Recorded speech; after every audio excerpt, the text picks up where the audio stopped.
Hello everyone, welcome to Advait Education, your one stop solution for board JW NEET examination. तो बच्चों, हमने अभी ढेर सारे सेशन लिए, काफी सारे क्वेश्चन से लिए, मजा आ गया। मतलब वेराइटीज ऑफ क्वेश्चन देखे। मेरे ख्याल से अगर मैं सेट रिलेशन फंक्शन की बात करूं तो आज मैं लास्ट क्लास लेने वाला हूं इसके ऊपर में। हो सकता है बाद में मैं कुछ और लेक्चर्स इसमें ऐड करूं, बट अभी के लिए I will stop over here. जितना मैंने आपको पढ़ाया, those are more than sufficient to tackle JW questions, है ना। आप एक बार उन क्वेश्चंस को जितना मैंने करा, आप एक बार प्रैक्टिस करो। उसके बाद से आप प्रीवियस ईयर, चाहे वो मेंस हो चाहे वो एडवांस, आप क्वेश्चंस लगा के देख लो, आपके सारे क्वेश्चन बन जाएंगे। आपको थोड़ा सा अपना आइडिया यूज करना पड़ेगा। ऐसा तो होगा नहीं कि मैं जो भी पढ़ाया एग्जैक्टली वही आ जाए, ऐसा तो भाई कोई भी नहीं बोल सकता ना। लेकिन जितना मैं पढ़ाया उतना अगर कंसेप्ट आप अच्छे से सीखे हो, कंसेप्ट अगर सीखे हो, ऐसा नहीं जो मैं क्वेश्चन करा दिया आप उसको रट लिए। अगर कंसेप्ट सीखे हो तो आप जो भी क्वेश्चन है आप बना लोगे आराम से, और आपको बहुत अच्छा कॉन्फिडेंस आएगा। और आप देख सकते हो कि यूट्यूब पे वैसे तो ढेर सारे वीडियोस अवेलेबल है, बट अद्वैत एजुकेशन ही पहला प्लेटफॉर्म बनेगा जो इतने ऑर्गेनाइज वे में आपको सारा कंटेंट प्रोवाइड करा रहा है। अगर आप प्लेलिस्ट में जाके देखोगे तो एकदम अच्छे वे में, प्रॉपर वे में आपको पूरा प्लेलिस्ट रखा गया है। आपको कोई दिक्कत नहीं आएगी वहां पे, समझ रहे हो। तो आप ओवरऑल बहुत एंजॉय करने वाले, आपको मजा आने वाला है उसमें, ठीक है। चलो, तो अगर मैं बात करूं अभी एडवांस क्वेश्चंस ऑन फंक्शन, ये मेरा लास्ट क्लास रहेगा फंक्शंस का। इसके बाद from tomorrow we will start trigonometry, ठीक है। अगर जरूरत पड़े बाद में मैं कुछ और क्वेश्चंस इसमें ऐड करते जाऊंगा, क्योंकि कंसेप्ट तो हमने सब कवर कर लिया, कंसेप्ट उससे ज्यादा नहीं है। बाकी हम लोग कुछ भी ऐड करेंगे तो we will add questions only, ठीक है। चलो, so advance question on functions, ठीक है। थोड़ा कंसेप्चुअल क्वेश्चंस है, इसमें थोड़ा सा आपको सोचने वाला पार्ट रहेगा, ठीक है। थोड़ा सा आपका सोचने वाला पार्ट रहेगा, तो लेट्स सी कैसे हम लोग इसको सॉल्व करते हैं। ओके, चलो। अब अगर मैं बोलूं इसको, फर्स्ट क्वेश्चन देखो, ठीक है। सॉल्यूशन, ठीक है। इसमें क्या दिया गया, range of F of x आपको पूछा है, ठीक है। Range of F of x आपको पूछा गया, ठीक है। अगर मैं बोलूं यहां पे, एक्स क्या हो सकता है, एक्स बिलोंग्स टू रियल, है ना। एक्स तो कोई भी रियल नंबर हो सकता है, स्क्वायर है, कोई पंगा नहीं करेगा। यहाँ पे एक्स स्क्वायर है, यहाँ पे एक्स स्क्वायर है, तो एक्स बिलोंग्स टू रियल, है ना। डोमेन क्या है आपका, एक्स बिलोंग्स टू रियल, ठीक है। डोमेन क्या है आपका, एक्स बिलोंग्स टू रियल। देख लो, yes, because x, this is always positive ना, this is always positive, this is always positive, है ना। तो कोई पंगा नहीं है, एक्स बिलोंग्स टू रियल, ठीक है। एक्स बिलोंग्स टू रियल, है ना। ये क्या है आपका डोमेन ऑफ द फंक्शन। अब रेंज की अगर मैं बात करूं तो अब ध्यान से देखो, अगर मैं बोलूं कि देखो एक्स स्क्वायर जो है that is greater than equals to 0, आप बोलोगे यस सर। फिर अगर मैं बोलूं कि x square plus e greater than equals to e हो जाएगा, आप बोलोगे यस सर। तो मैं क्या बोल सकता हूं, देखो log to base E x square plus ई, इसको मैं क्या बोल सकता हूं, ग्रेटर देन इक्वल्स टू 1। ये पक्का होगा, है ना, ये पक्का होगा, ठीक है। और हमको ये भी पता है कि ये क्या होगा, देखो एक्स स्क्वायर प्लस 1 अगर ग्रेटर देन इक्वल्स टू 1 है, और ये वाला जो पार्ट है, ये वाला अगर ग्रेटर देन इक्वल्स टू 1, इसका वैल्यू देखो, it can never go less than 0, right. वैसे तो लॉग का वैल्यू क्या होता है आपका, अगर मैं लॉग की ग्राफ की बात करूं, है ना, लॉग की ग्राफ की बात करूं, तो ग्राफ कैसा होता है, लगभग ऐसा होता है आपका। यहाँ पे ई होगा, यहाँ पे समवेयर ओवर ई होगा, है ना। यहाँ पे कहीं पे ई होगा, है ना। ई पे क्या मिलता है हमको, 1। ई पे हमको क्या मिलता है, 1, ठीक है। तो ये लॉग का ग्राफ बनेगा, है ना, वो तो सही है, कोई दिक्कत नहीं है। मैं अगर बोलता हूं कि देखो इसका जो वैल्यू आएगा, that is always greater than 1 ना, that is always greater than 1, तो लॉग का जो वैल्यू है, वो क्या हो जाएगा, देखो ग्रेटर देन इक्वल्स टू 1 आएगा। एकदम क्लियर है ना, ग्रेटर देन इक्वल्स टू 1 आएगा, ठीक है। चलो, अगर ग्रेटर देन इक्वल्स टू 1 आएगा, तो मैं क्या लिख सकता हूं, देखो 1 by log e x square plus e, ठीक है। 1 by log e x square plus e, मैं क्या लिख सकता हूं, देखो इसको less than equals to 1, less than 0। Of course सब बात है, क्योंकि नेगेटिव इसका वैल्यू आपको कभी भी नहीं मिलेगा, इसका वैल्यू आप नेगेटिव ला ही नहीं पाओगे, चाहे कुछ भी कर लो, है ना। इसीलिए मैंने क्या बोला, ये ग्रेटर देन इक्वल्स टू 1 आएगा। लेट्स से इसका वैल्यू 2 आता, 3 आता, 4 आता, कुछ भी आता, सो इसीलिए 1 by this will lie in between 0 to greater than equals to 1। 0 भी नहीं हो सकता इसका वैल्यू, आप 0 कैसे करोगे, है ना। 0 कैसे करोगे, इसका वैल्यू 0 होने के लिए इसको 1 बनाना पड़ेगा, है ना। X square plus e is equals to 1, that is not possible. Why, because x square equals to 1 minus e 1 से बड़ा हो जाएगा, तो x square equals to minus something, भाई कैसे 0 कर लोगे, नहीं कर पाओगे।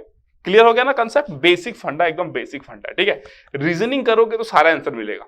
मैं हमेशा बोलता हूं स्टूडेंट को, एक टीचर से पूछने से पहले खुद से 10 बार पूछना चाहिए।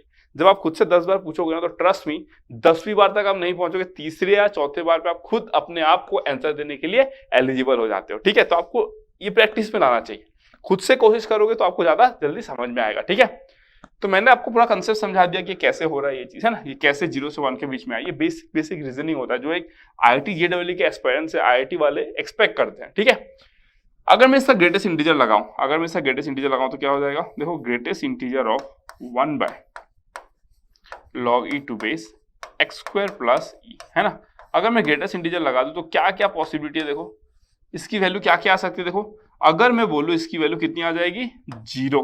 कब आ जाएगी 0?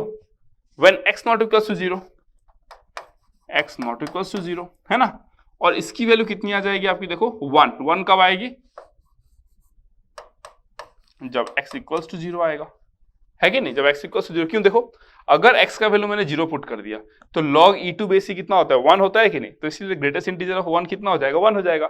अगर x मैंने 0 पुट नहीं किया तो यहाँ पे आप कुछ भी पुट करोगे that will be more than e, तो आपको क्या मिल जाएगा, यहाँ पे देखो 1 पॉइंट समथिंग ऐसा कुछ मिल जाएगा। तो जिससे आप उसका ग्रेटेस्ट इंटीजर निकालोगे 1/1 से बड़ा ना। अगर आप x का कोई भी वैल्यू पुट कर लो, एक्स स्क्वायर प्लस ई से बड़ा है ना, देखो ना e से आप बड़ा कुछ भी ले लो तो 1 से आपको बड़ा मिलेगा ना वैल्यू। तो 1 से अगर डिनोमिनेटर में 1 से बड़ा कुछ भी वैल्यू मिल गया, it will be what, a proper fraction. तो उसका आपको ग्रेटेस्ट इंटीजर क्या मिल जाएगा, 0 मिल जाएगा। इसीलिए जब x नॉट इक्वल टू 0 मिलेगा तो आपको ये 0 मिल जाएगा। क्लियर हो गया एकदम कंसेप्ट, कोई दिक्कत नहीं है। ओके चलो, अब ये तो आपको एकदम क्लैरिटी के साथ में समझ में आ गया, ठीक है। अगर ये क्लैरिटी के साथ में समझ में आ गया तो हमको ये वाला पार्ट मिला, मैं सब मिटा देता हूँ अभी, ठीक है। मैं ये सब मिटा देता हूँ, ठीक है। अब मैं क्या करूंगा, इसको भी मिटा देता हूं मैं।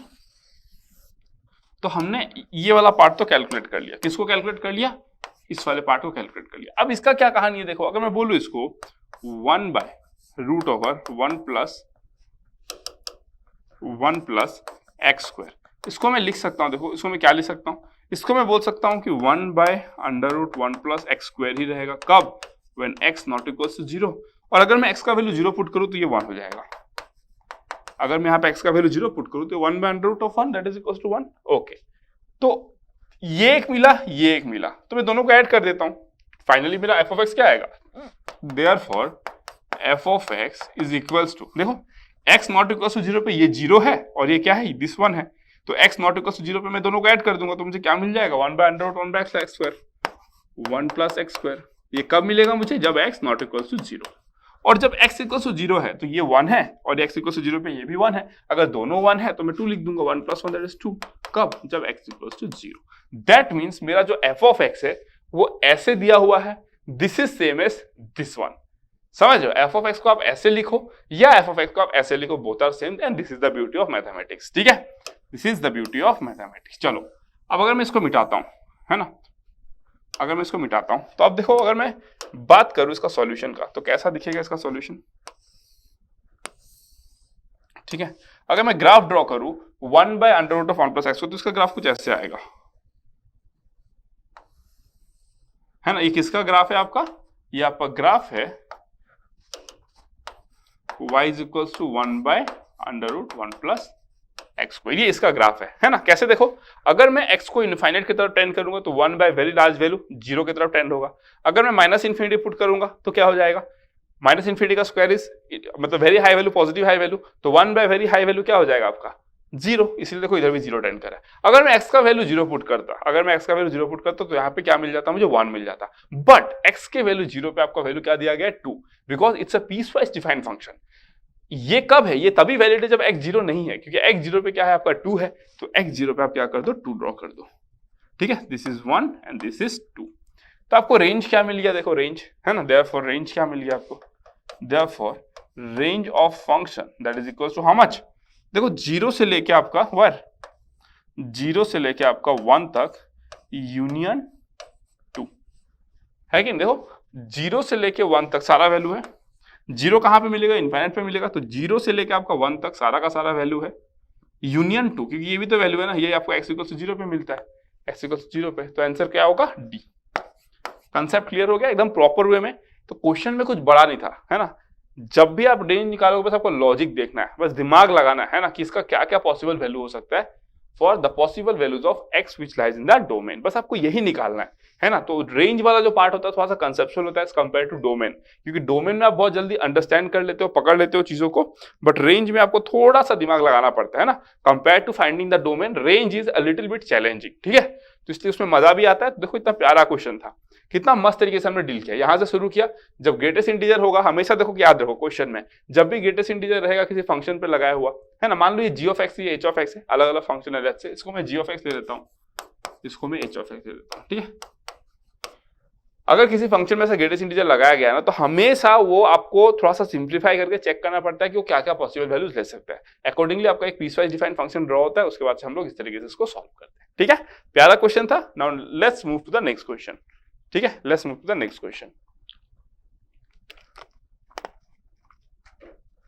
चलो अब अगर मैं नेक्स्ट क्वेश्चन की बात करूं, नेक्स्ट क्वेश्चन क्या है हमारा? Okay, this is also good question I guess. ठीक है, अब हम सॉल्यूशन की बात कर रहे थे। ठीक है, सॉल्यूशन देखो। ठीक है, अब अगर मैं आपको बोलूं यहां से शुरू करते हैं ना, जगह थोड़ा सा स्पेस बचा के चलना पड़ेगा, तो सॉल्यूशन अगर मैं सॉल्यूशन की बात करूं देखो आपको क्या दिया गया है, ध्यान से पढ़ना है। F of x equal to sine inverse x and g of x आपका साइन ऑफ कॉस एक्स यही है। ठीक है, अभी आपको मैं ना ही इनवर्स पढ़ा है ना ही ट्रिग्नोमेट्री पढ़ा, बट अभी तक आपको एक बेहतरीन आइडिया हो चुका होगा कि अगर मैं साइन ग्राफ की बात करूं तो मैं कैसे ड्रॉ करता हूं उसको, है ना। ये मेरा क्या होता है आपका π/2, ये मेरा क्या होता है आपका -π/2, ये मेरा कितना होता है आपका 1, ये मेरा कितना होता है आपका -1। आप जब इनवर्स की बात करते हो, जैसे कि यहाँ पे आपने देखा है क्या इनवर्स है, ठीक है, तो इनवर्स आप किसका निकालते हो? जो फंक्शन बाइजेक्टिव होता है। बाइजेक्टिव होने का मतलब क्या होता है? उसको 1 1 होना पड़ेगा, उसको ऑन टू होना पड़ेगा। 1 1 का मतलब क्या? 1 to 1 कॉरेस्पॉन्डेंस रहना पड़ेगा, मतलब एक एलिमेंट मल्टीपल एलिमेंट्स एक एलिमेंट के साथ में नहीं जा सकते, है ना। 1 1 या मिनी 1 पे आपका फंक्शन बनता है, दैट मींस मल्टीपल एलिमेंट्स एक एलिमेंट्स पे नहीं जाएगा, ओनली 1 1 नहीं होगा, मतलब 1 to 1 कॉरेस्पॉन्डेंस होगा। ठीक है, अगर मैं बात करूं ऑन टू की, तो ऑन टू मतलब क्या? All the elements in range should participate ना, जो भी आपका उसका कोडोमेन आपका है that should be equals to what? Range ना, all the elements should participate.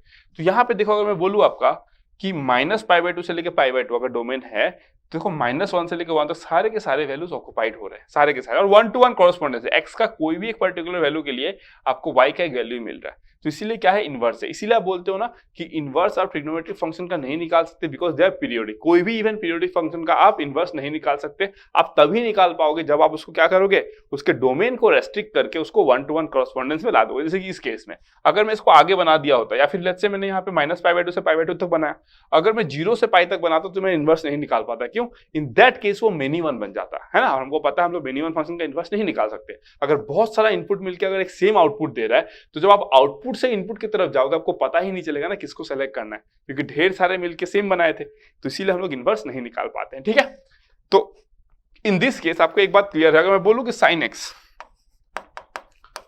x lies in between 1 से -1, है ना, तो साइन इनवर्स के बारे में आप बोल सकते हो कि -π/2 से π/2 तक लाई करेगा, है ना, इनवर्स फंक्शन उसका। ठीक है, क्योंकि इनवर्स फंक्शन क्या होता है आपका, आप एक साइड क्या करते हो, देखो -π/2 से लेके π/2 को आप मैप करते हो किसके थ्रू? sin x के थ्रू। आपको क्या मिलता है? -1 to 1। तो इनवर्स फंक्शन क्या करेगा? -1 से 1 को इधर मैप करा देगा, -π/2 से π/2, वही तो इनवर्स फंक्शन करता है ना। ये आपका sin x हो गया, ये आपका sin इनवर्स x। इस केस में x कहां से कहां तक बिलोंग करेगा? -π/2 से π/2। यहाँ पे x कहां से कहां तक बिलोंग करेगा? -1 से 1 तक बिलोंग करेगा, है कि नहीं? डन। चलो, तो अगर मैं बोलूं यहाँ पे, अगर मैं बोलूं साइन ऑफ कॉस एक्स के बारे में थोड़ा देख लेते हैं, है ना, क्योंकि ग्रेटेस्ट इंटीजर लगा है। मैंने हमेशा बोला जब भी ग्रेटेस्ट इंटीजर लगा रहेगा आपको थोड़ा सा ध्यान देना है। ठीक है, अगर मैं बात करूं कॉस एक्स की, देखो कॉस एक्स, है ना, कॉस एक्स, तो -1 से लेकर कॉस एक्स कहां तक लाई करेगा? 1 तक लाई करेगा, एकदम क्लियर। तो अगर मैं बात करूं देखो sine of cos x, sine of cos x कहां से कहां तक लाई करेगा? साइन 1 से लेकर साइन ऑफ -1, इसको हम लोग लिख सकते हैं -sin1 less than equals sine of cos x less than equals to sin1। ठीक है, डन। अब ये देखो साइन ऑफ कॉस एक्स हो रहा है, साइन ऑफ कॉस एक्स हो रहा है, तो अगर मैं साइन फंक्शन का ग्राफ ड्रॉ करता हूं, है ना, अगर मैं साइन फंक्शन का ग्राफ ड्रॉ करता हूं तो ध्यान से देखना है इसको। ठीक है, बस ध्यान से देखना इस बात को।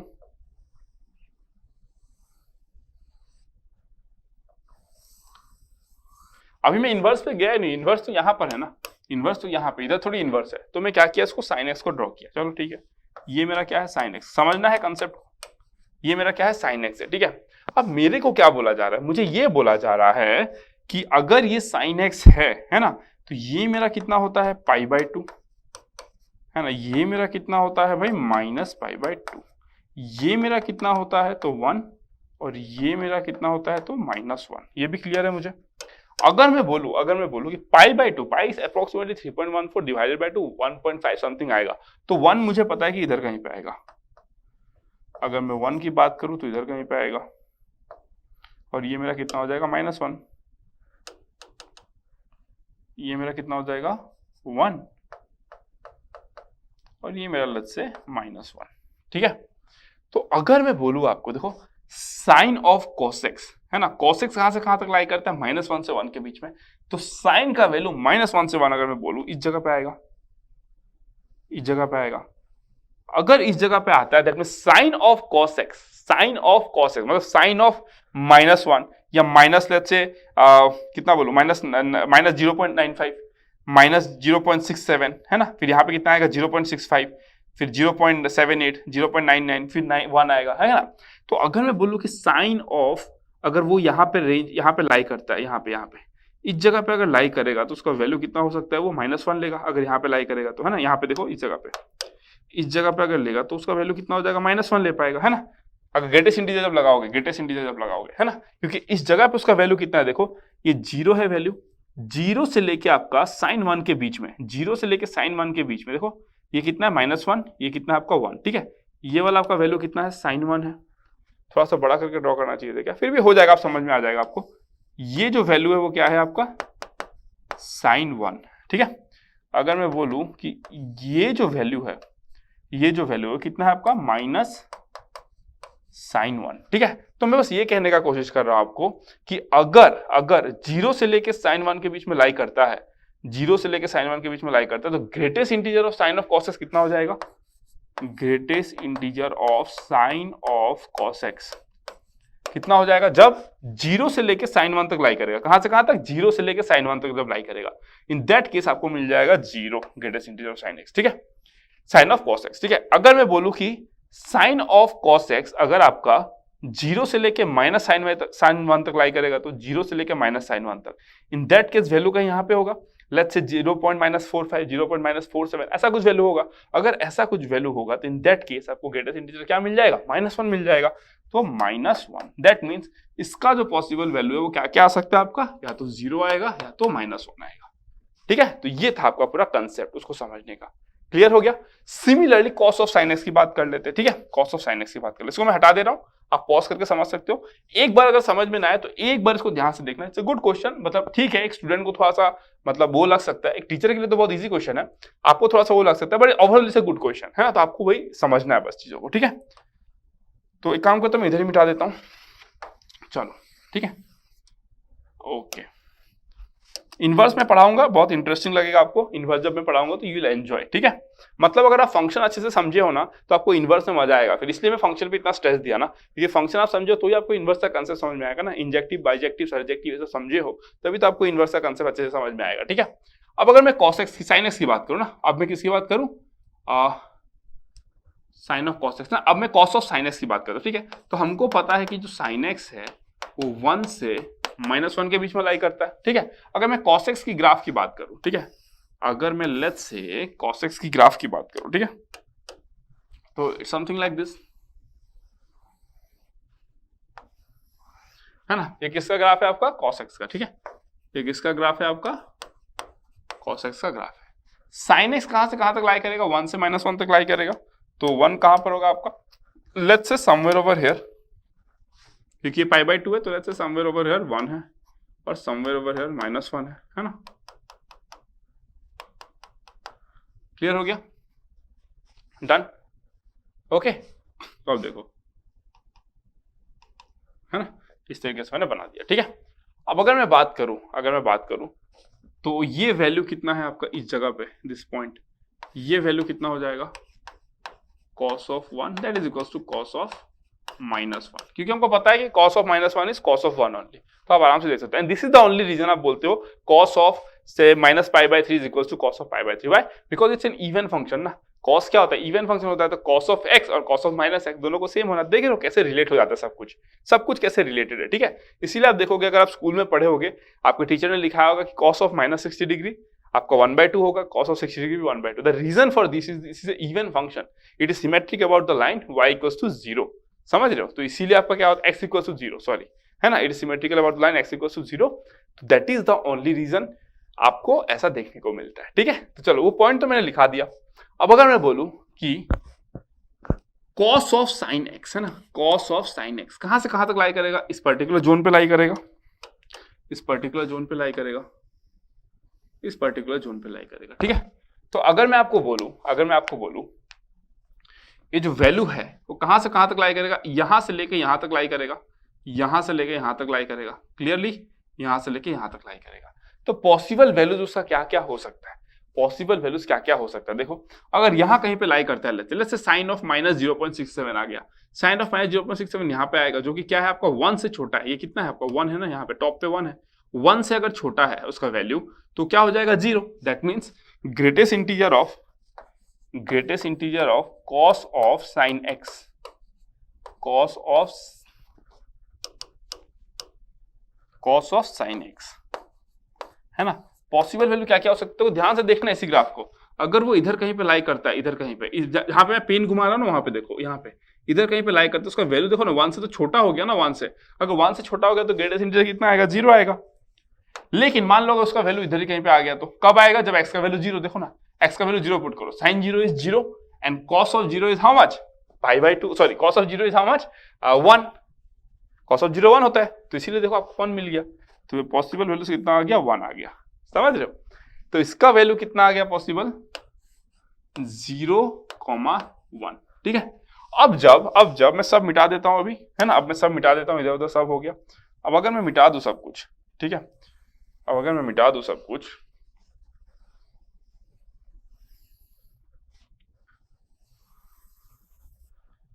अब अगर मैं सब कुछ मिटा दूं, है ना, इन दिस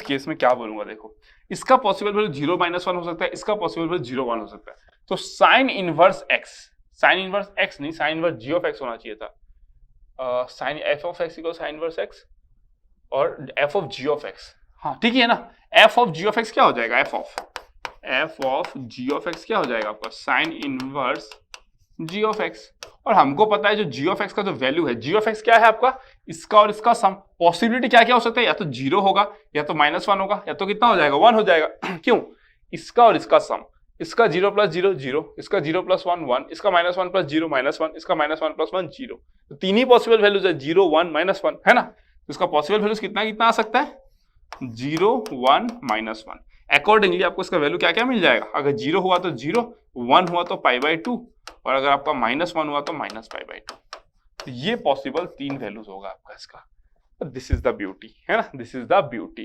क्लियर हो गया कंसेप्ट मस्त तरीके से। नेक्स्ट क्वेश्चन पे मूव करते हैं फिर हम लोग, ओके। तो इस तरीके से आपको सॉल्व करना है, इसलिए मैंने बोला जब भी आपको ग्रेटेस्ट इंटीजर फंक्शन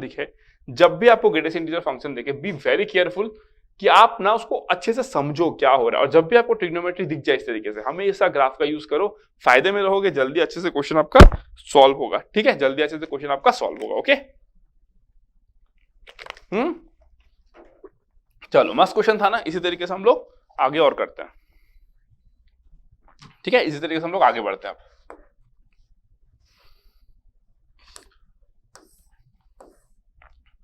चलो अब ये क्वेश्चन क्या कहता है देखते आ जाओ, है ना, ये क्वेश्चन क्या कहता है, देखो सॉल्यूशन, मैंने क्या बोला था, सॉल्यूशन सेट फॉर दिस, ठीक है, जब भी हमको ऐसा दिखेगा, सर ने क्या बोला था, सर ने वो एक टेक्निक सिखाया, तो उस टेक्निक को फॉलो करना है। केस वन में क्या हो जाएगा, x belongs to some integer, ठीक है, that is what, x is equals to i, अगर x is equals to i हो गया तो ग्रेटेस्ट इंटीजर ऑफ i कितना हो जाएगा आपका, i हो जाएगा, है ना, दिस विल बी मतलब x हो जाएगा, greatest integer of x is x into fractional part of x, जब एक इंटीजर होता है तो 0, that is equals to 1, that means 0 is equals to 1, not possible,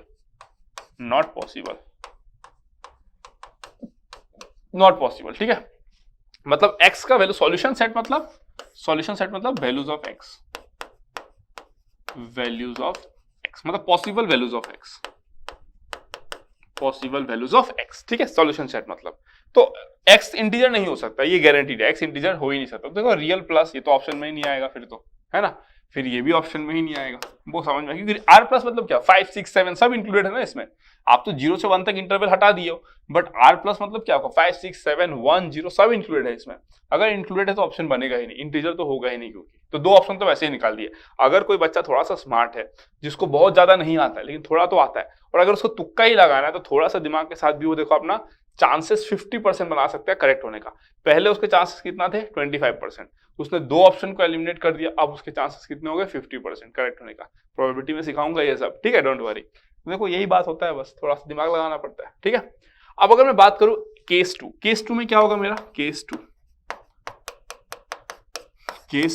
x does not belongs to an integer, that is मैं क्या बोल दूंगा x is equals to integer plus f, ठीक है, इंटीजर प्लस फ्रैक्शनल पार्ट। तो अगर मैं greatest integer function की बात करूं तो i हो जाएगा इनटू f फ्रैक्शनल पार्ट, इसको क्या बोलते हैं हम, f बोलते हैं ना, f lies in between 0 to 1, that is equals to how much 1, that is equals to 1, clear. अब मैं क्या क्या बोल सकता हूं, जो f है, f यहाँ पे f क्या हो जाता है 0 f 1, इस पे लाई करता है। तो पॉसिबिलिटी क्या क्या हो सकती है, देखो पॉसिबिलिटी i की वैल्यू 2, इसकी वैल्यू 1/2, i की वैल्यू 3, इसकी वैल्यू 1/3, i की वैल्यू 4, इसकी वैल्यू 1/4, समझ रहे हो, यही बस एक पॉसिबिलिटी है।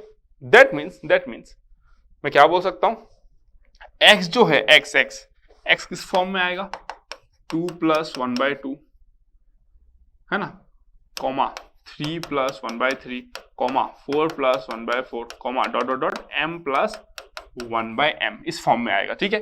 ये भी m + 1/m है, ये भी m + 1/m है कि नहीं। अब m क्या हो सकता है, m can be any natural number but not 1। Why, m 1 नहीं हो सकता ना, क्योंकि आप देखो ना, अगर 1 कर दोगे तो 1 + 1/1 is how much 2, that means x क्या बन जाएगा, इंटीजर बन जाएगा। x अगर इंटीजर बन गया तो भाई ये तो गड़बड़ हो जाएगा ना, पॉसिबल ही नहीं हो केस तो, है ना।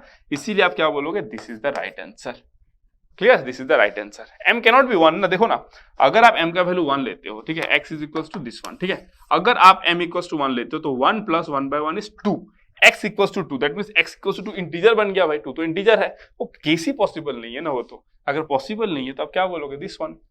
m जो है that can be any natural number but it cannot be 1, ठीक है। देखो इतने प्यारे प्यारे क्वेश्चन है, थोड़ा सा कंसेप्ट को यूज करना है और आपको बनाना है इस क्वेश्चन को, ठीक है। चलो बीच में मैं स्क्रीन देखते रहता हूँ हमेशा की तरह, अदरवाइज थोड़ा सा टेंशन होता है, पता चला माइक खराब हो गया, कुछ हो गया, मैं बोलते ही चला गया तो नुकसान हो जाएगा ना। चलो ओके, यहाँ पे हमारे पास और एक क्वेश्चन है, अब इसको देखते हैं हम लोग सॉल्यूशन, ठीक है, ठीक है। चलो आपको दिया गया कि f of x is continuous such that f of x lies in between -1 to 1, ठीक है, मतलब ये हम बोल सकते हैं less than equals to f of x less than equals to 1, ठीक है। मॉडुलस फंक्शन है, ब्रेक कर दिया इसको हम लोग, mod x less than equals to a क्या होता है -a से a के बीच में बिलोंग करेगा, ठीक है।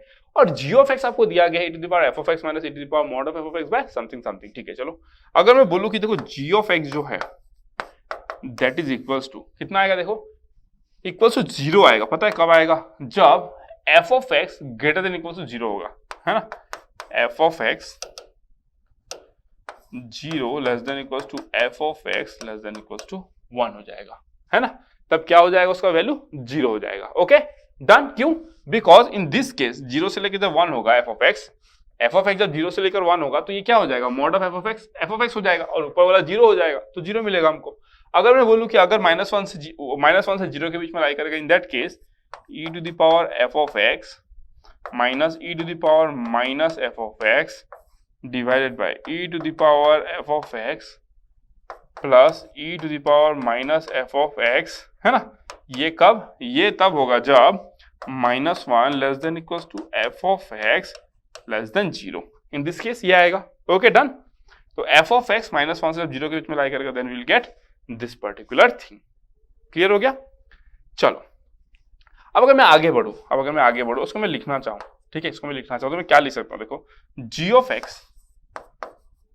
x इज इक्वल्स टू 0, है ना, कब, जब 0 less than equals to f of x less than equals to 1, और इसको मैं क्या लिख सकता हूं, देखो e to the power twice f of x, है ना, मतलब e to the power twice f of x कैसे, e to the power minus f of x को 1 by e to the power f of x करूंगा, फिर cross multiply करूंगा, तो ये कितना हो जाएगा, -1 divided by e to the power 2f of x plus 1, ऐसे लिख सकता हूं मैं इसको, है ना, डन। इसको मैं क्या बोलूंगा, -1 less than equals to f of x less than 0। अब देखो मैं इतना लिखा रहा हूँ, एग्जाम में क्या आप इतना लिख के करोगे भाई? नहीं, आप बोर्ड्स का एग्जाम थोड़ी दे रहे हो। बोर्ड्स का एग्जाम में आपको बस इस केस को एनालिसिस करना है। आपको एक बात क्लियर हो चुका है कि जो g ऑफ x है उसके रेंज में 0 तो होगा ही भाई, 0 तो होगा, देखो सब में ही 0 है, तो आप इससे एक भी ऑप्शन एलिमिनेट नहीं कर सकते। 0 is definitely the answer, range में 0 होगा ही। क्यों? जब f ऑफ x 0 से 1 के बीच में लाई करता है तो रेंज 0 होता है, तो 0 इज द आंसर। बट किसी ऑप्शन को आप एलिमिनेट नहीं कर सकते यहाँ पे। अगर मैं यहाँ पे ओपन इंटरवल लगा देता तो भले आप एलिमिनेट कर देते, बट अभी नहीं कर सकते उसको। That means all the 4 option में भी करेक्ट, ठीक है। तो आपका एनालिसिस जो है वो इसमें होना चाहिए, इसमें होना चाहिए, ठीक है। तो मैं अगर बोलूँ इसको, है ना, मैं अगर बोलूँ इसको कि यहाँ पे लिखता हूँ, देखो, है ना, यहाँ पे लिखता हूँ, तो मैं क्या बोल सकता, देखो अब मैं इसी को एनालिसिस करता हूँ बस, ठीक है। अब मैं बस इसी वाले पार्ट को एनालिसिस करता हूँ, इस वाले पार्ट को, ठीक है, क्योंकि ये तो मेरे को पता है वही होगा, है ना। तो मैं क्या बोल सकता हूँ, देखो e to the power 2f of x, है ना, इसको मैं ऐसे लिख सकता हूँ क्या, +1 - 2, ऐसे लिख सकता हूँ मैं, e to the power 2f of x +1। इसको मैं क्या लिख सकता हूँ, देखो implies that 1 - 2 by e to the power twice f of x +1, ऐसे लिख सकता हूँ मैं, कोई दिक्कत नहीं है ऐसे, ठीक है। तो मेरे को क्या मिल गया फाइनली, देखो मेरे को फाइनली मिल गया therefore g of x is equals to what, 0। कब? जब 0 less than equals to f of x less than equals to 1, और उधर कितना मिल गया, 1 - 2 by e to the power 2f of x +1। ये कब होगा आपका, -1 less than equals f of x less than 0। Done, clear. अब मैं सब मिटा रहा हूं, ठीक है, अब मैं सब मिटा रहा हूं, यहाँ पे देखो मैं सब मिटा देता हूं इधर, ठीक है। चलो अब अगर मैं शुरू करूं यहाँ से, है ना, अब अगर मैं यहाँ पे शुरू करूं तो अब मैं क्या कर सकता हूँ, दैट इज इंपॉर्टेंट, ठीक है, दैट इज इंपॉर्टेंट। अगर मैं बोलूँ कि देखो f ऑफ x -1 से 0 के बीच में लाई करता हूँ, और यहाँ पे क्या एक्सपोनेंशियल टर्म एक है, यहाँ पे एक एक्सपोनेंशियल टर्म एक है, ठीक है। इसको ध्यान से देखते रहो बस, है ना, ठीक है। चलो अब अगर मैं बोलूँ यहाँ पे एक एक्सपोनेंशियल टर्म है, ठीक है। अब अगर मैं बोलूँ, आप ध्यान से देखो एक्सपोनेंशियल फंक्शन का ग्राफ कैसे होता है, a to the power x का ग्राफ, है ना, a to the power x, जब a क्या होता है आपका ग्रेटर देन 1 होता है, तो ऐसे बनता है आपका ग्राफ। इस बात पे आपको डाउट ही नहीं है, यहाँ पे 0 तो यहाँ पे 1 मिलता है ना, यहाँ पे आपको 1 मिलता है, ठीक है, ये आपको पता है, ये आपको पता है, ठीक है। तो एक्सपोनेंशियल ग्राफ जो होता है that is what, strictly increasing, ये भी मैं बोल सकता हूं स्ट्रिक्टली इंक्रीजिंग, ये भी मैं बोल सकता हूं। तो अगर मैं आपको बोलूं, है ना, अगर मैं आपको बोलूं, ध्यान से देखते रहना यहाँ पे, ठीक है, अब ध्यान से देखते रहो, ठीक है। अगर मैं बोलूं f ऑफ x जो है, f ऑफ x जो है कहां से कहां तक लाई कर रहा है, 0 से लेकर -1 तक लाई करता है। आप बोलोगे यस सर, ठीक है, ट्वाइस f ऑफ x क्या हो जाएगा, -2 twice f of x less than 0। Clear हो गया, एकदम बढ़िया। ट्वाइस f ऑफ x -2 से बड़ा है और लेस देन 0 है, लेकिन हमको पता है कि अगर मैं इसमें एक्सपोनेंशियल लगाऊं e टू द पावर -2 तो less than equals to e to the power 2f of x less than 1। ऐसा क्यों हो गया, क्योंकि एक्सपोनेंशियल फंक्शन क्या है आपका, स्ट्रिक्टली इंक्रीजिंग होता है। तो अगर -2 अगर इससे छोटा या बराबर है तो e raise to the power -2 भी इससे छोटा या बराबर होगा। जैसे कि फॉर एग्जांपल लेट्स से आपका -2 यहां पर है, ठीक है, आपका कहां पर है, 0 यहां पर है कि नहीं। तो अगर देखो 0 अगर -2 से बड़ा है तो e raise to the power 0 भी e raise to the power -2 से बड़ा है, इट्स स्ट्रिक्टली इंक्रीजिंग फंक्शन। तो देखो अगर कोई बच्चा इसको इतना दिमाग नहीं लगाएगा तो भी वो कर देगा, तो उसका आंसर करेक्ट मिलेगा। बट आपका रीजनिंग बहुत इंपॉर्टेंट होता है ना, कि जब भी आप कोई स्टेप करते हो आपको प्रॉपर पता हो, है ना, कि आप किस तरीके से कर रहे हो। अगर स्ट्रिक्टली डिक्रीजिंग फंक्शन रहा होता, आप अगर e raise to the power अगर एक्सपोनेंशियल लेते, a to the power x lies in between, a lies in between 0 to 1, अगर ऐसा होता तो गड़बड़ हो जाता ना, फिर तो उल्टा हो जाता ना, समझ लो, फिर तो उल्टा हो जाता, क्योंकि वो ऐसे जा रहा होता डिक्रीजिंग, तो आपका ये इनइक्वालिटी का साइन भी बदल गया होता। तो ये सब चीजों को केयर करना पड़ता है बहुत ज्यादा, ठीक है। चलो अब अगर मैं नेक्स्ट बोलूं, +1 करो दोनों में, तो e to the power -2 +1 less than equals to e to the power twice f of x +1 less than 2, ऐसे में लिख सकता हूं, है कि नहीं। अगर मैं डिवाइडेड बाय 2 कर दूं तो कोई दिक्कत नहीं है ना, डिवाइडेड बाय 2, ठीक है। अगर मैं ऐसे करूं तो कोई दिक्कत नहीं है, ठीक है। अब अगर मैं इसको उल्टा कर दूं तो, उल्टा अगर कर दूंगा तो क्या हो जाएगा, देखो e raise to the power 2 by e raise to the power -2 +1 greater than equals to 2 by e raise to the power twice f of x plus 1 greater than 1। ऐसे लिख सकता हूँ। इनइक्वालिटी साइन बदल दिया क्योंकि मैंने इसको चेंज किया ना, ऑर्डर को चेंज किया, उसका न्यूमरेटर डिनोमिनेटर को एक्सचेंज कर दिया। ठीक है, अगर मैं ये कर दूं उसके बाद मैं क्या करूँ, देखो माइनस अगर लगा दूं तो माइनस माइनस, तो -2 e raise to the power -2 plus 1 less than equals to -2 e raise to the power twice f of x plus 1 less than -1। ऐसे आ जाएगा। ठीक है, इस तरीके से आ जाएगा। अब अगर मैं आगे जाऊं, इसके और आगे बढ़ूं, तो मैं क्या कर सकता हूं, एक्चुअल में देखो बात क्या है, मैं इसको कैलकुलस यूज करके भी मैक्सिमम मिनिमा निकाल सकता था, है ना। अगर मुझे इसका मैक्सिमम मिनिमा वैल्यू चाहिए, अल्टीमेटली क्या चाहिए, इसका मैक्सिमम वैल्यू, इसका मिनिमम वैल्यू चाहिए, सब्जेक्ट टू द कंस्ट्रेंट कि एफ ऑफ एक्स -1 से 0 के बीच में लाई करेगा। आपको अगर एफ ऑफ एक्स परेशान कर रहा है तो उसको टी ले लो और इसको 2t ले लो, पर टी लाइज बिटवीन -1 से 0। तो आपको उसी का क्या निकालना है, वैल्यू निकालना है, मैक्सिमम मिनिमा वैल्यू। इस पर्टिकुलर जगह पे इसका मैक्सिमम मिनिमा वैल्यू कितना हो सकता है, मैं कैलकुलस यूज करके भी निकाल लेता, लेकिन अभी मैं कैलकुलस इतना आपको पढ़ाया नहीं हो, तो ठीक है चलो मैं इसी के थ्रू जाता हूं। ठीक है, अब अगर मैं बोलूं, सॉरी, अब अगर मैं बोलूं यहां से, ठीक है, यहां से मैं क्या लिख सकता हूं, देखो ये आ गया, उसमें मेरे को 1 ऐड करना है। अगर मैं 1 ऐड करूं तो कितना हो जाएगा, देखो 1 - 2 by e raise to the power -2 plus 1 less than equals to कितना हो जाएगा, 1 - 2 by e raise to the power twice f of x plus 1, और यहाँ पे कितना हो जाएगा, लेस देन 0। ये आ जाएगा आपका। क्लियर, एकदम बढ़िया। ओके चलो, अब अगर मैं बोलूं यहाँ पे ये कितना हो जाएगा, देखो e raise to the power -2 -1 by e raise to the power -2 plus 1 less than equals to 1 - 2 e to the power 2f of x plus 1, और ये लेस देन कितना हो जाएगा, 0। ठीक है, बराबर है। अब अगर मैं ई टू द पावर 2 दोनों तरफ मल्टीप्लाई कर दूं तो ई स्क्वायर इसको मल्टीप्लाई कर दो, कितना हो जाएगा, देखो 1 - e to the power -2 by 1 plus e to the power -2 less than equals to 1 - 2 by e raise to the power 2f of x plus 1 less than 0। ये भी आपको क्लियर है। दैट मीन्स इसका जो वैल्यू है वो यहां से 0 तक लाई करता है। आप एक चीज ध्यान दो कि यहाँ पे 0 क्या है, देखो लेस देन है, लेस देन इक्वल्स टू नहीं है, बट स्टिल आंसर ये होगा। पता है क्यों, पता है क्यों, क्योंकि g ऑफ x का वैल्यू 0 होगा ना, कब, जब f ऑफ x 0 से 1 के बीच में लाई करेगा, तो 0 भी इंक्लूडेड होगा। समझ रहे मैं क्या बोल रहा हूँ। आप इसका वैल्यू निकाल रहे थे ना, टोटल इसका वैल्यू निकाल रहे थे, तो इसका वैल्यू कहां से कहां तक लाई करेगा, यहां से यहां तक। कब लाई करेगा, जब f ऑफ x -1 से 0, क्योंकि आप शुरू ही किए वहीं से। आपका स्टार्टिंग स्टेप देखो ना, आपका क्या था, आपका स्टार्टिंग स्टेप ही वही था, है ना। इस स्टेप के लिए आपको ये मिला जहां पे 0 मिसिंग था, बट ठीक है, still we will include 0। Why, because g of x 0 है जब f ऑफ x 0 से 1 के बीच में लाई कर रहा है। This will also be the answer. 0 will also be the answer. So finally you are getting this one. ठीक है, क्लियर हो गया। मस्त तरीके से, जितना इजी तरीके से हो सके उतना इजी तरीके से समझाया हूं मैं, तो आप इस तरीके से सॉल्व कर सकते हो उसको। ठीक है, and I don't think so मेरे को दोबारा रिपीट करना पड़ेगा, बिकॉज इतना डिटेल में बता देता हूं एक ही बार में रिपीट कर करके कि दोबारा बताने की तो नीड नहीं पड़ेगी। ठीक है, done. Let's move to the next question now.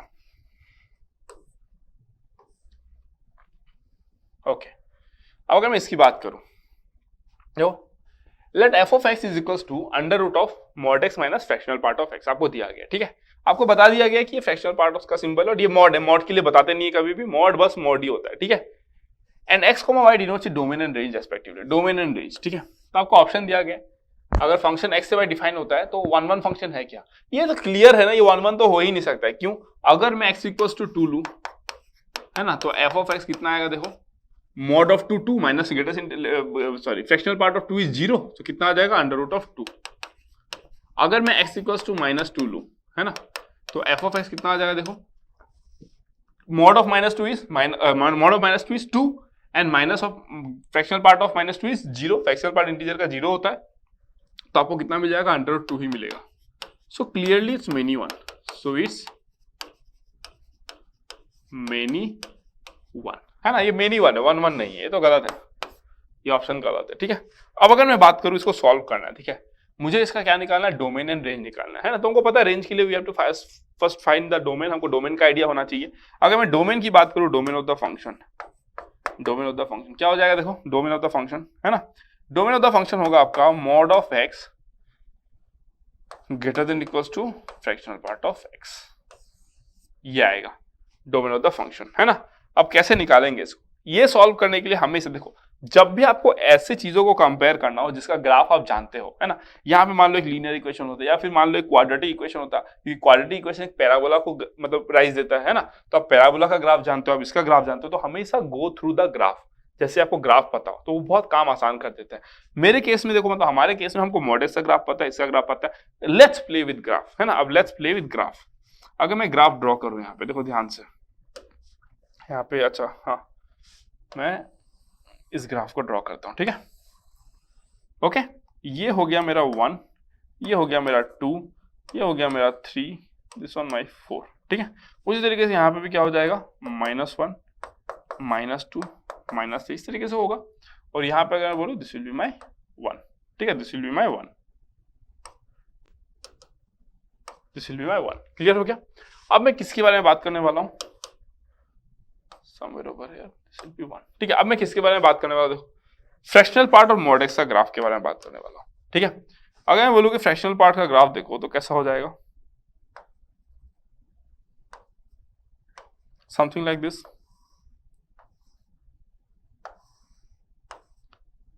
ये मेरा फ्रैक्शनल पार्ट का ग्राफ है ना, बहुत एग्जैक्ट नहीं बना है बट स्टिल चलो चल जाएगा काम, है ना। ये मेरा किसका ग्राफ है, फ्रैक्शनल पार्ट का ग्राफ है, ठीक है, फ्रैक्शनल पार्ट का ग्राफ है। ये आपका ऐसे आएगा, ठीक है। ये मेरा किसका ग्राफ है, फ्रैक्शनल पार्ट का ग्राफ है। अगर मैं फ्रैक्शनल पार्ट का ग्राफ को ड्रॉ कर लिया तो मैं काम करता हूँ मॉड का ग्राफ को ड्रॉ करता हूँ, ठीक है, मॉड एक्स, ठीक है। अगर मैं मॉड एक्स की बात करूं तो it will be something like this.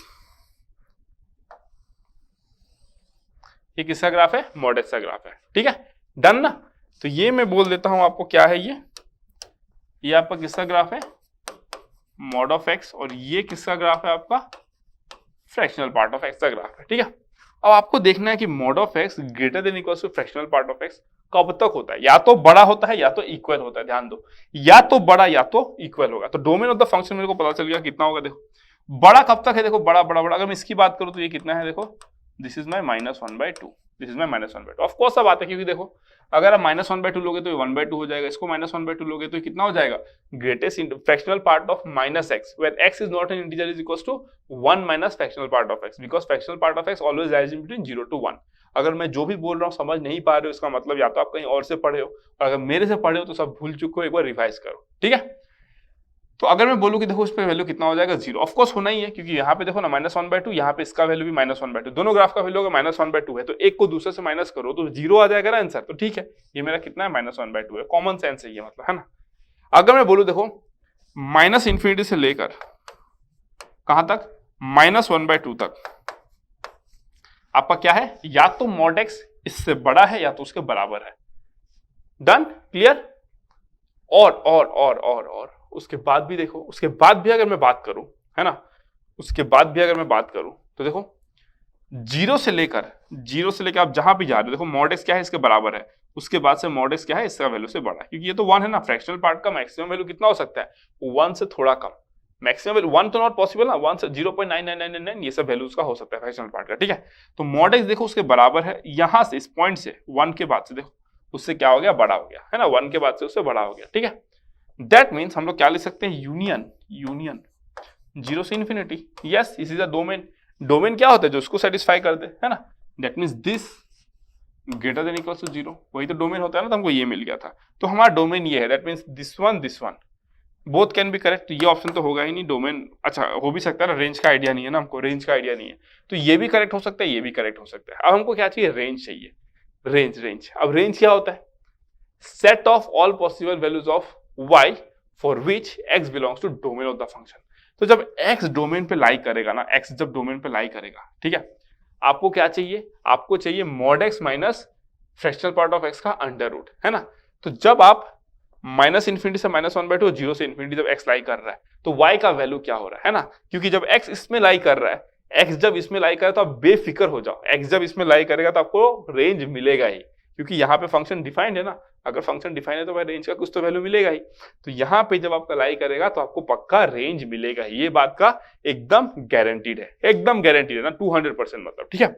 अगर आपको मिलेगा तो इन दैट केस आप देखो mod x minus fractional part of x जब आप करोगे तो you will get every positive value, क्योंकि देखो ये नेगेटिव तो हो ही नहीं सकता ना, नेगेटिव तो पॉसिबल ही नहीं है, तो हटा ही दो, ठीक है।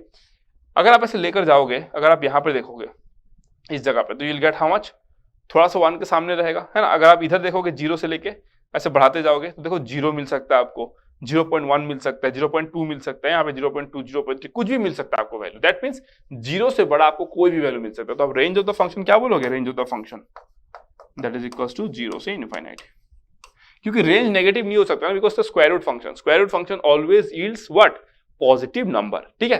तो 0 से बड़ा it can be any number, मतलब जब आप mod x minus fractional part of x करोगे तो you can get any number, any possible number, ठीक है। डन, क्लियर हो गया। तो this is what you have to understand. अगर मैं देखो इसका वैल्यू 1 लेता हूं और इसका वैल्यू 1.1 लेता हूं, देख लो समझ लो, 1.1 लूंगा, इसका वैल्यू कितना आ जाएगा था फ्रैक्शनल पार्ट 0.1, तो 1.1 minus 0.1 I will get how much, 1 I will get, है कि नहीं। तो इस तरीके से आप डिफरेंट डिफरेंट वैल्यूज लोगे तो आपको डिफरेंट डिफरेंट वैल्यूज यहाँ पे मिलते जाएगा। Okay done. तो चलो बस इसी तरीके से हम लोग इसका रेंज निकाल लिया, है ना, इसका रेंज निकाल लिया and everything we can find like this only, ठीक है। चलो नेक्स्ट क्वेश्चन में मूव करते हैं। तो आंसर क्या हो जाएगा आपका, this one, option is the c ना, देखो 0 से इन्फिनिटी, माइनस इंटू से -1/2, 0 से इन्फिनिटी। ओके चलो नेक्स्ट क्वेश्चन। अगर मैं नेक्स्ट क्वेश्चन की बात करूं अभी, दिस वन, ठीक है। ये क्वेश्चन मैं आपके लिए होमवर्क लेकर आया हूं, है ना। ये क्वेश्चन क्या है आपका होमवर्क। क्यों देता हूं मैं होमवर्क, बिकॉज ताकि आप इस वीडियो को अगर 1 साल 2 साल 3 साल बाद भी देख रहे हो तो मेरे को कमेंट सेक्शन में जरूर लिख के बताना। इस वीडियो के डिस्क्रिप्शन में हमारे पास एक टेलीग्राम ग्रुप का लिंक दिया गया, वहां पे मैं हमेशा फॉरएवर अवेलेबल हूँ। जो बच्चा इस वीडियो को देखेगा कभी भी, वो एक बार जरूर इसका आंसर मेरे को कमेंट सेक्शन में बताएगा और टेलीग्राम ग्रुप में भी मेरे से डाउट पूछ सकता है, अपने आंसर को कंफर्म कर सकता है, ठीक है। तो इसके लिए मैं सिंपल सा बताता हूँ, रेंज चाहिए। रेंज के लिए हमको क्या निकालना पड़ेगा, डोमेन निकालना पड़ेगा। डोमेन कैसे निकालोगे, twice fractional part of x minus fractional part of square minus 3/4 greater than equal to 0। इसको आप सिंप्लीफाई करोगे, you will get fractional part of x minus some alpha fractional part of x minus some beta greater than equal to 0। फिर आप alpha beta को plot करोगे, ये beta ये alpha, फिर आप क्या करोगे, वेवी कर्व ड्रॉ करोगे, है ना। वेवी कर्व ड्रॉ करके ये आपको मिल जाएगा इसका वैल्यू, है ना। तो आपको क्या मिल जाएगा, उसका रेंज मिल जाएगा, है ना। जैसे आप उसको सॉरी डोमेन मिल जाएगा, जब आपको डोमेन मिल जाएगा, ये फ्रैक्शनल पार्ट ऑफ x के लिए आएगा, फ्रैक्शनल पार्ट ऑफ x के लिए आएगा। That means fractional part of x less than equals to alpha and fractional part of x क्या हो जाएगा, greater than equals to beta. आपको इसको सॉल्व करना पड़ेगा, x का वैल्यू निकालना पड़ेगा, that will be your domain. और जब आपको डोमेन मिल जाएगा फिर आपको क्या निकालना है, रेंज निकालना है, ठीक है। तो ये आपका होमवर्क रहेगा, मेरे को आंसर आपको बताना रहेगा कमेंट सेक्शन में। आधा तो मैं हेल्प कर ही दिया, मतलब डोमेन तक तो मैं हेल्प कर ही दिया, बस आपको रेंज निकालना है। तो आप ग्राफ के थ्रू देखोगे तो आपको ग्राफ के थ्रू भी आंसर मिल जाएगा। ग्राफ ड्रॉ बना करके देखना, ग्राफ बना के देखना, देखो क्या आता है आंसर, ठीक है। चलो अगर मैं नेक्स्ट क्वेश्चन की बात करूं तो दिस वन, क्वेश्चन नंबर 7, इसको देखते क्या करना है इसमें, है ना। इस क्वेश्चन को देखते क्या करना है। ओके सॉल्यूशन, आपको दिया गया f of x equals to x to the power 4 minus lambda x cube minus 3x square plus 3 lambda x x minus lambda, ऐसे दिया गया, ठीक है। अगर मैं बोलूं कि f of x that is equals to, आपको पूछा गया है कि if range of f of x is a set of entire real numbers, मतलब जो रेंज है, रेंज ऑफ द फंक्शन, है ना, वो क्या है आपका, सेट ऑफ रियल नंबर्स अगर है, अगर वो सेट ऑफ रियल नंबर्स है तो आपसे पूछा गया है कि लैम्डा कहां से कहां तक लाई कर सकते हैं। It's a good question actually, ठीक है। जिसको ग्राफ समझ में आता है उसके लिए बहुत इजी क्वेश्चन है, जिसको ग्राफ समझ में नहीं आता है उसको समझ में नहीं आएगा कि करना क्या है। दो ही केसेस बनेंगे यहाँ पे, ठीक है। अगर मैं बोलूँ कि देखो यहाँ पे अगर मैं एक्स क्यूब निकालता हूँ तो मेरा क्या आ जाएगा, x minus lambda minus 3x अगर मैं करूंगा तो x माइनस लैम्डा, ठीक है। और नीचे क्या है आपका x माइनस लैम्डा, तो कितना आ जाएगा, देखो एक्स क्यूब ये आएगा x cube minus 3x x minus lambda और नीचे आ जाएगा x माइनस लैम्डा, ये मिल गया मेरे को। अब देखो इसका जो ग्राफ आएगा ना f ऑफ x का जो ग्राफ आएगा that will be equals to इसका ग्राफ, है ना, इसका ग्राफ, क्योंकि ये तो कैंसिल हो जाएगा। बट जब आप कैंसिल करते हो तो देयर इज ए कैच, इस कंसेप्ट को समझते हैं एक बार, ठीक है। वैसे जब मैं आपको ग्राफ पढ़ाऊंगा तो डिटेल में बात करूंगा, लेकिन अभी मैं आपको थोड़ा सा एक आइडिया देता हूं। फॉर एग्जाम्पल अगर मैं आपको बोलूं कि y is equals to let's say कुछ भी ले लो, लेट्स से x प्लस 2, मैं आपसे बोलूंगा कि इसका ग्राफ कैसा होगा, तो आप क्या ड्रॉ करोगे इसका graph, something x equals to 0 पे कितना है 2 है, x इक्वल्स टू -2 पे 0, तो ऐसे आएगा ग्राफ, ये आपका 2 आ गया, ये आपका -2 आ गया, ऐसा ग्राफ आ जाएगा। y is equal to x plus 2 का ग्राफ। ठीक है, अगर मैं आपको बोलूं कि y is equal to x square minus 4 by x minus 2, तो ये कितना आ जाएगा आपको, देखो x plus 2 x minus 2 and this is x minus 2, है ना, इस तरीके से आ जाएगा। अब कोई बच्चे को अगर मैं इसका ग्राफ ड्रॉ करने के लिए दूं और अगर वो उसने ऐसा ग्राफ ड्रॉ कर दिया, क्योंकि वो क्या करेगा, इसको ऐसे लिखेगा x माइनस टू को कैंसिल कर देगा, बचेगा x प्लस 2, तो क्या कर देगा, ग्राफ को ड्रॉ कर देगा। लेकिन इससे प्रॉब्लम है, प्रॉब्लम क्या है आपका, अगर आप ऐसे कैंसिल कर देते हो और अगर ग्राफ को ऐसे ड्रॉ कर देते हो तो गलत है। क्यों पता है, इसका जो ग्राफ होगा इसका, that will be something like this. ये आपका 2 होगा, ये आपका कितना है 2, ये माइनस 2, समझ रहे हो, क्योंकि x इक्वल्स टू 2 पे ये फंक्शन अनडिफाइंड है।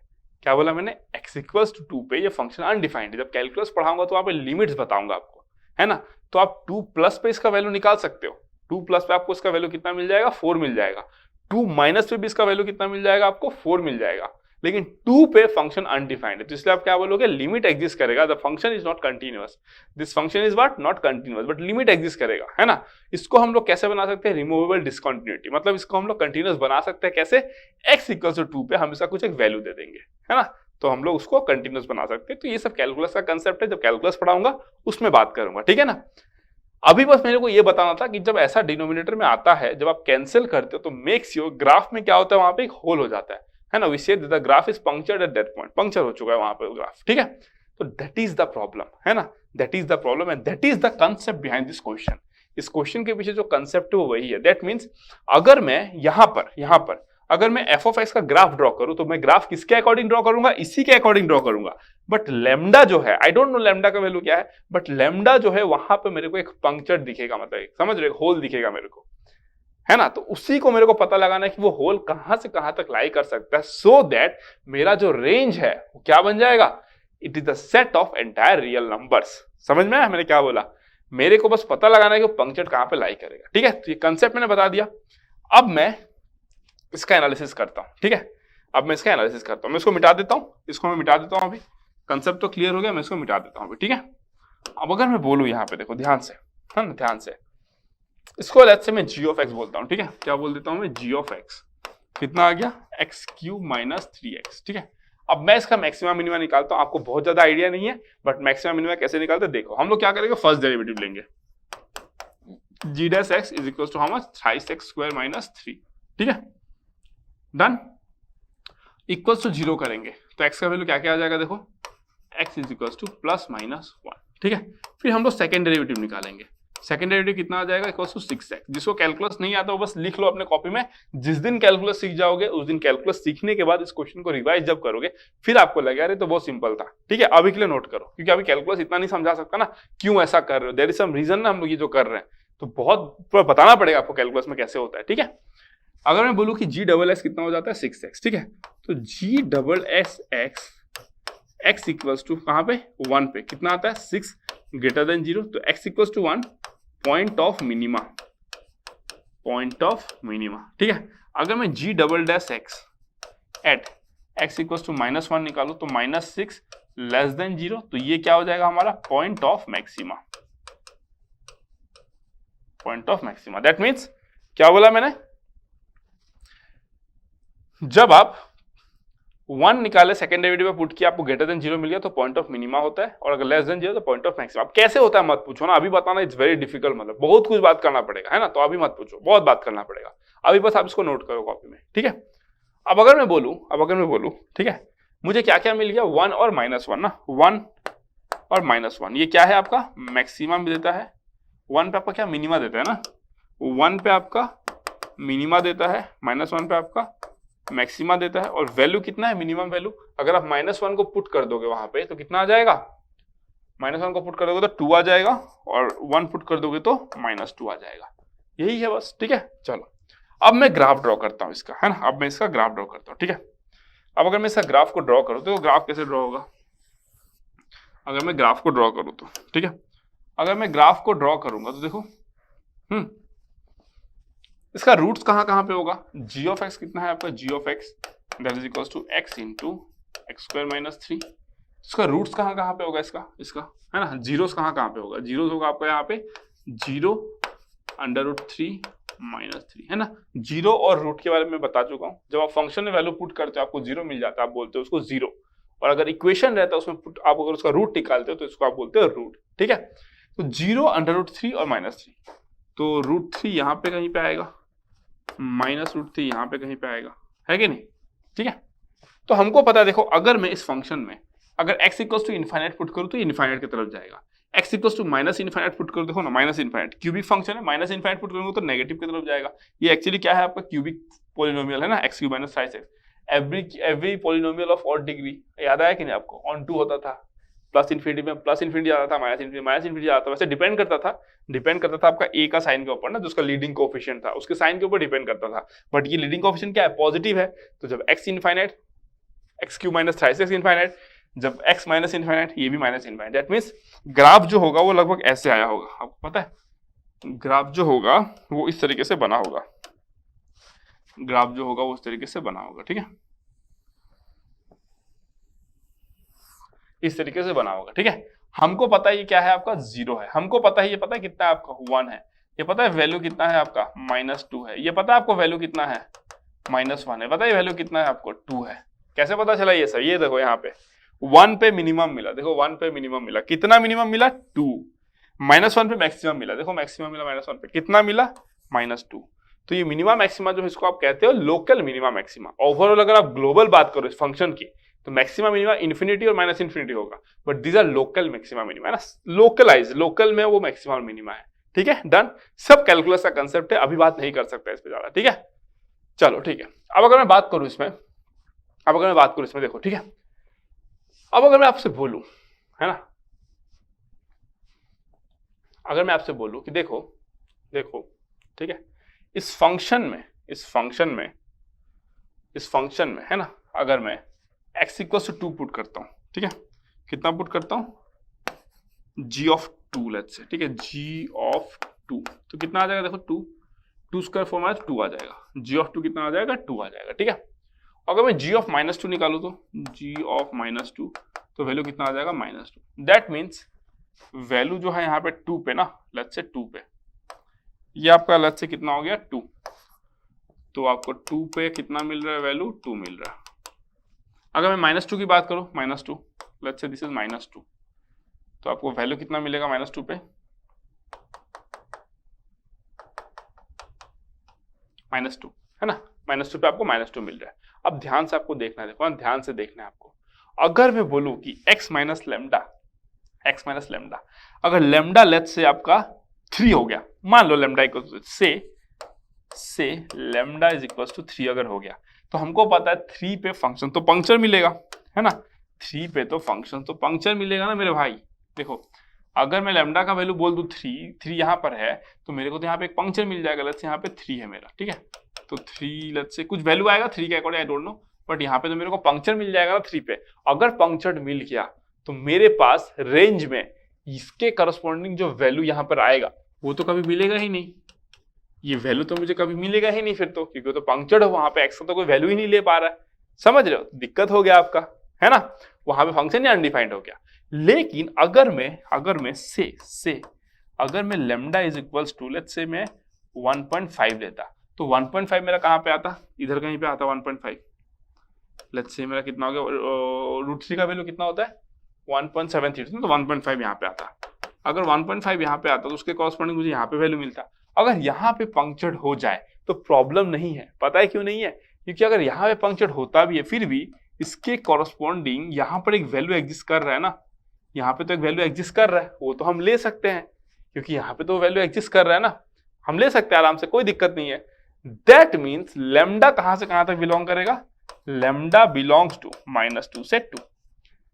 क्यों -2 से 2, क्योंकि अगर -2 से 2 के बीच में अगर लैम्डा बिलोंग करता है तो जो आपको पंक्चर्ड होगा वो ऐसे जगह पे होगा जहां पे आपका देखो ना दो वैल्यू मिल रहा है ना, इसका ये जो वैल्यू मिल रहा है यहाँ पे, ये जो वैल्यू मिल रहा है यहाँ पे, ये जो वैल्यू मिल रहा है यहाँ पे, उसका सेम वैल्यू आपको इधर पे मिल जा रहा है। दैट मीन्स अगर कहीं पे पंक्चर्ड हो भी जाता है, लेट्स से लैम्डा का वैल्यू आपने कितना बिठा दिया, -1 बिठा दिया लेट्स से, ठीक है, तो -1 में अगर यहाँ पे पंक्चर्ड हो भी जाता है तो इसके करस्पॉन्डिंग इस जगह पे तो उसका वैल्यू मिल जाएगा ना आपको, समझ रहे हो? ये वैल्यू इधर आए या ये वैल्यू इधर से आप देखो, वैल्यू तो वैल्यू ही होता है ना। y का वैल्यू यहां पर जो है, y का वैल्यू यहां पे भी सेम है, तो यहां अगर पंक्चर्ड हो जाता है फॉर सम रीजन, तो यहां से तो आपको वैल्यू मिल ही जाएगा ना। समझ रहे हो कि नहीं? That is the benefit. So lambda has to belongs to -2 से 2। This is a very good question actually. समझो, this is a very good question. इतना अच्छे तरीके से इसको फ्रेम किया गया, इतना अच्छे तरीके से बनाया गया है, तो this is really nice actually. समझो, दिस इज रियली नाइस। ठीक है, तो इस क्वेश्चन को आप लोग ऐसे सॉल्व करोगे। किसी को अगर समझ में नहीं आई, रिकॉर्डेड क्लास में देखो हमेशा डिफरेंस होता है ना। ऑफलाइन क्लास मेरे नजरों में बेस्ट है। There is nothing like an offline class, क्योंकि आप इंस्टेंट डाउट पूछ सकते हो। उसके बाद आता है लाइव क्लास। ठीक है, लाइव क्लास में भी आप डाउट पूछ सकते हो, टीचर आपका डाउट ले लेगा। ये रिकॉर्डेड क्लास है। अब हो सकता है मैंने जिसे पढ़ाया है बच्चे को एक ही बार में समझ में आ गया हो, लेकिन मैं दोबारा अगर समझाऊंगा तो वीडियो लेंथी हो जाएगा। हो सकता है ऐसा भी हो कि 2-4 बच्चे जिनको समझ में नहीं आया होगा। तो it's very difficult to decide in recording classes ना। तो इसीलिए हम लोग, आप लोग सपोर्ट करोगे तो जल्द से जल्द लाइव क्लासेस स्टार्ट करेंगे, तो वहां पे हम लोग करेंगे, मस्त वैसे फोड़ेंगे। ठीक है, this is how this question is solve. Answer is -2 से 2। डन। चलो नेक्स्ट क्वेश्चन में मूव करते हैं अब।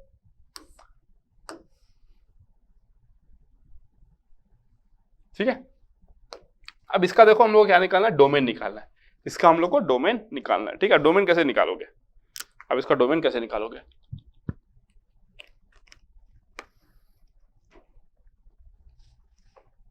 चलो सॉल्यूशन। डोमेन के लिए तो हमको एक चीज पता है ना। अगर ax² plus bx plus c है, अगर a greater than 0 and discriminant equals to b² minus 4ac less than 0, then ये let's say f of x है, हाँ, then f of x is positive for all x belongs to r।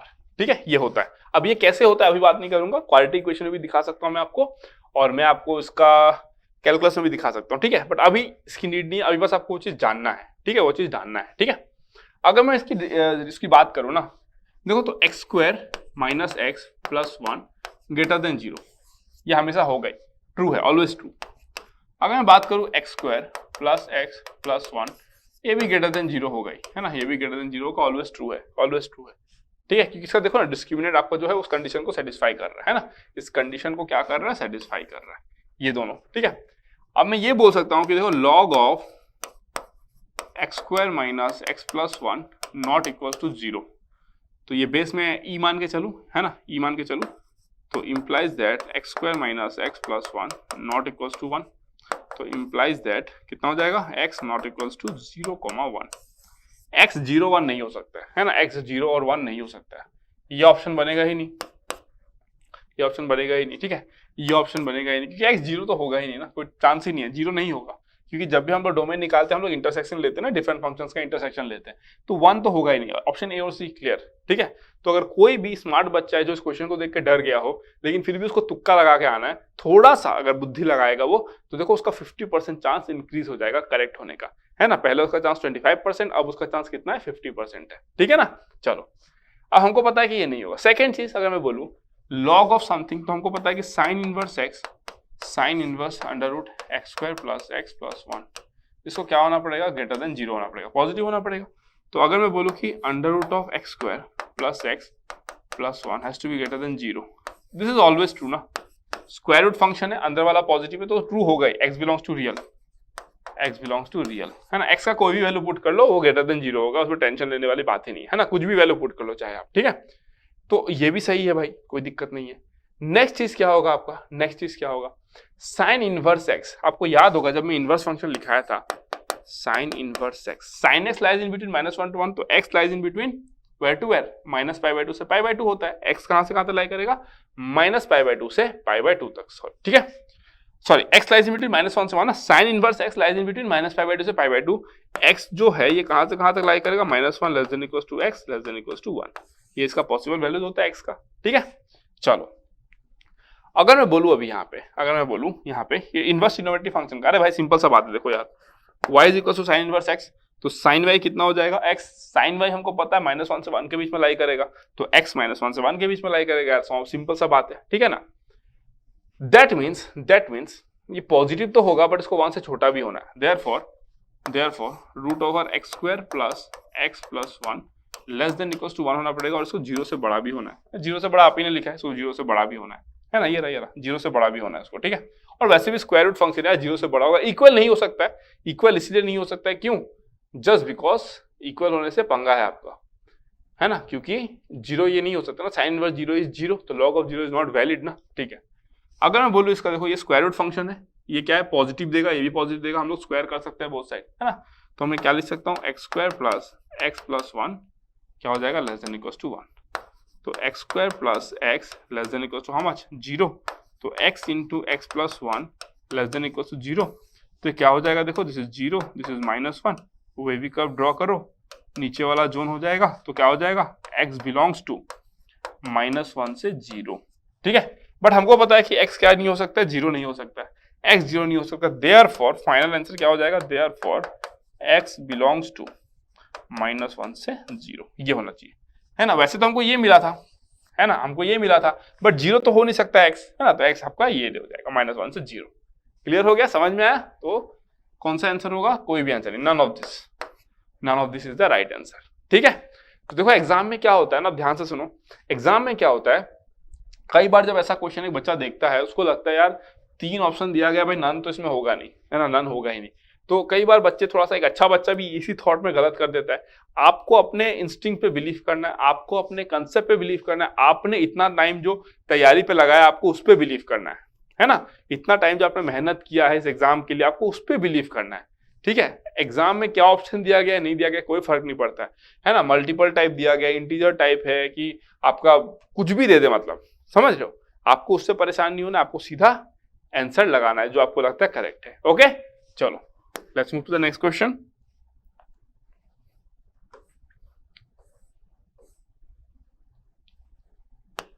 ये question क्या कहता है, देखो इतना बड़ा सारा है, तो देखते हैं इसको सॉल्व करके क्या निकलता है इसमें, ठीक है। सॉल्यूशन काफी बड़ा क्वेश्चन लगता है ये। देखो आपको दिया गया twice f of x plus x into F of something something mode दिया गया, उधर तो कुछ दिया गया, ठीक है। चलो left hand side right hand side कुछ दिया गया, and x belongs to R minus 0, x 0 नहीं हो सकता, ओके ठीक है, एफ ऑफ अनडिफाइंड हो जाएगा क्योंकि, इसलिए x not belongs to not equal to 0 है, ठीक है। Then which is true, true में मतलब हमको एफ ऑफ 2 निकालना है, एफ ऑफ 1 निकालना है, एफ ऑफ 1/2 निकालना है ना, एफ ऑफ 2 निकाल दो, एफ ऑफ 1/2 निकाल दो, एफ ऑफ 1 निकाल दो, और तो कुछ नहीं दिख रहा है, तो यही तीनों हमको बेसिकली निकालना है। तो चलो पहले 2 पुट करते हैं ना, लेट x इक्वल्स टू 2, ठीक है। इंप्लाइज दैट कितना हो जाएगा, देखो 2 F of 2 plus 2 into F of 1/2 minus 2, अगर मैं 2 पुट कर देता हूं तो कितना हो जाएगा, देखो 4 इंटू 2 8 प्लस 1 मतलब 9/4, 9π/4, 9π/4, ध्यान दो 9π/4, ठीक है। ये आपका होता है π/4, तो 1 2 3 4 5 6 7 8 9π/4 इज हाउ मच, 1/√2, 9π/4 1/√2 हो जाएगा, तो 1/√2 और √2 कैंसिल हो जाएगा, तो -2f ऑफ 1 हो जाएगा, -2f ऑफ 1 हो जाएगा। समझ गया बेसिक ट्रिग्नोमेट्री यार। साइन ऑफ 9π/4 1/√2 होता है, sine of 9π/4 is equal to sine of π/4 that is equal to how much, 1/√2, okay. और 1/√2 1/√2 कैंसिल, तो कितना हो जाएगा, f ऑफ 1 हो जाएगा, ठीक है। अगर मैं बोलूं यहाँ पे x का वैल्यू 2, तो cos square pi, cos pi का वैल्यू -1 होता है, तो that is equal to how much, 4, ठीक है, प्लस 2 इंटू कॉस π/2 इज 0, ठीक है। तो मुझे क्या मिल गया, देखो फाइनली क्या मिल गया, देखो f of 2 plus f of 1/2 minus f of 1 that is equal to 2, implies that f of 2 plus f of 1/2 है ना, is equals to 2 plus f of 1, ये मुझे मिल गया फाइनली। एक इक्वेशन तो आया, चलो ठीक है, एक इक्वेशन आया, है ना। वैसे भी मुझे क्या चाहिए था, f of 2 f of 1/2 f of 1 चाहिए था, बट ठीक है चलो एक इक्वेशन आ गया, ओके, है ना। अब हमको क्या करना है, let's say let x equals to 1 put करते हैं। एक इक्वेशन तो आ गया हमको, है ना, इसको हम लोग लिख देते हैं यहाँ पे, क्या लिख देते हैं, f, इसको हम लोग क्या लिख देते हैं, देखो f of 2 है ना, f of 2 कितना आ गया, plus f of 1/2 that is equal to 2 plus f of 1, okay. अब मैं ये सबको मिटा देता हूँ, है ना, इन सबको मैं मिटा देता हूँ, अभी। और लेट्स से अब मुझे क्या चाहिए, लेट x इक्वल्स टू 1, क्यों x इक्वल्स टू 1 पुट करा, क्योंकि मुझे चाहिए वही चाहिए ना। तो कितना हो जाएगा, देखो twice f of 1 plus f of 1 -2, अब ये कितना आ जाएगा देखो 1 + 1/4, मतलब 4 1 = 4, 5/4, 5/4 कितना हो जाएगा देखो 1 2 3 4 5 -1/√2, -1/√2 कितना कैंसिल हो गया, तो f ऑफ mod ऑफ -1 मतलब f ऑफ 1 ही हो जाएगा, तो -2 f of 1 that is equals to x का वैल्यू कितना बिठाया 1, cos π/2 कितना होता है 0 हो जाता है, तो 0 हो जाएगा, ओके है ना। x का वैल्यू कितना बिठाया आप 1 बिठाया ना x का वैल्यू, तो cos π का वैल्यू -1 और यहाँ पे तो 1, तो -1 ये आ जाएगा। सो इम्प्लाइज दैट कितना हो जाएगा देखो ये और ये कैंसिल, तो f ऑफ 1 का वैल्यू कितना आ गया आपका 1, f ऑफ 1 का वैल्यू तो भाई 1 आ गया है ना, f ऑफ 1 का वैल्यू 1, ठीक है, f of 1 is equals to 1, ठीक है, ये एक इक्वेशन आया और ये दूसरा इक्वेशन आया, ठीक है, डन। तो दो तो मुझे मिल गया, मैंने f ऑफ 1 मिल गया तो मेरे को वहां पे पुट कर दूंगा, तो f of 2 + f of 1/2 is equals to 3 आ जाएगा, f ऑफ 1 का वैल्यू,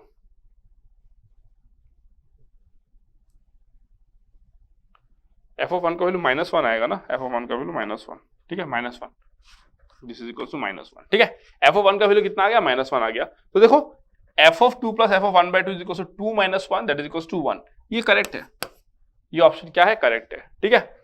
अब मैं क्या करता हूं नेक्स्ट में क्या करता हूं, let's say let x is equals to 1/2 लेता हूं, x इक्वल्स टू 1/2, तो कितना हो जाएगा देखो 2f of 1/2 plus 1/2 f of 2 है कि नहीं, प्लस 1/2 f ऑफ 2, ठीक है। फिर मैं क्या बोल सकता हूँ -2, x का वैल्यू कितना ले लिया मैं 1/2 ले लिया, ठीक है, तो 1/2 प्लस 1/4 मतलब 2/4 प्लस 1/4 1/4 3π/4 है ना, 3π/4 1 2 3π/4 1/√2 1/√2 cancel, -2 f of 1 -2 f of 1 ही होगा ना, देख लेता हूँ भाई, 3π/4 तो 1/√2 कैंसिल हो गया तो 1 हो जाएगा, तो 2f of 1 -2 f of 1 correct, एकदम करेक्ट, -2 f ऑफ 1, ठीक है, that is equals to x का वैल्यू 1/2 लोगे तो cos स्क्वायर x π/4 मतलब 1/2 और 1/2 इंटू 4 2 हो जाएगा, ठीक है, प्लस 1/2 है ना, x का वैल्यू आप कितना लिए हो, x का वैल्यू कितना लिए हो 1/2, तो 2π, cos 2π का वैल्यू कितना होता है 1 होता है, तो 1 इंटू 1/2 तो 1/2 ये आ गया, ठीक है। सो इम्प्लाइज दैट कितना आ गया देखो 2f of 1/2 plus 1/2 f of 2, f of 1 का वैल्यू कितना है आपका -1 है, तो +2 इज इक्वल्स टू 2 + 1/2 है ना, ये कैंसिल हो गया, तो हमको क्या इक्वेशन मिल गया देखो, हमको मिल गया इम्प्लाइज दैट है ना 2f of 1/2 plus 1/2 f of 2 that is equals to 1/2, ठीक है, तो हमको क्या मिल गया 2f of 1/2 plus 1/2 f of 2 that is equals to 1/2, ये आपका इक्वेशन नंबर 3, ठीक है, 3 इक्वेशन 3 अब आप सॉल्व कर सकते हो, ठीक है, इसके आगे मैं दे देता हूं, आप खुद सॉल्व करो, है ना, इसके आगे आप खुद सॉल्व करो, ठीक है, solve it yourself,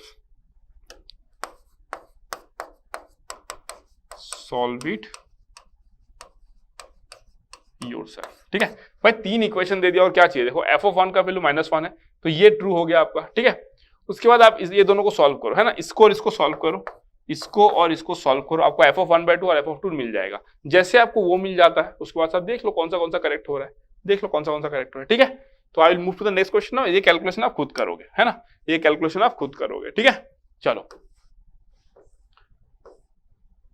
okay this one now, अब इसको कैसे सॉल्व करना है, ठीक है, इस क्वेश्चन को आप कैसे सॉल्व करोगे, ओके चलो सॉल्यूशन, अगर मैं ऑप्शन एक ही बात करूं, f of x equals to 1 जब x रैशनल होगा, f of x equals to 0 जब x इरेशनल होगा, तो बेसिकली आपका क्या है, एक डिरिचलेट फंक्शन है, क्या है आपका Dirichlet function,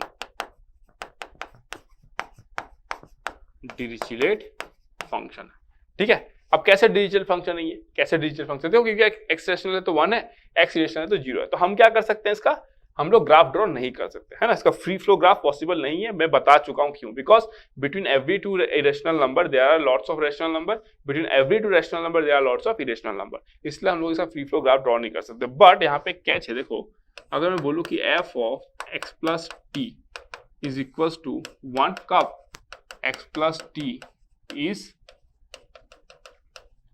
rational, x plus t is irrational। ठीक है, तो अगर मैं आपको बोलूं देखो this is nothing but equals to how much f of x. क्यों? अगर मैं बोलूं कि लेट्स से t एक रैशनल नंबर है, क्या बोला मैंने, लेट्स से t को एक रैशनल है, x भी अगर रैशनल है तो x plus T rational plus rational क्या हो जाएगा आपका, रैशनल हो जाएगा, तो आपको 1 मिल जाएगा। अगर x इरेशनल होता तो irrational plus some rational is irrational, तो आपको 0 मिल जाता। That means f of x plus t is equals to f of x होता है ना। That means it is periodic, it is periodic, it is periodic, but period can't be determined, that is the beauty, है ना। ये periodic तो है but आप इसका पीरियड को डिटरमाइन नहीं कर सकते।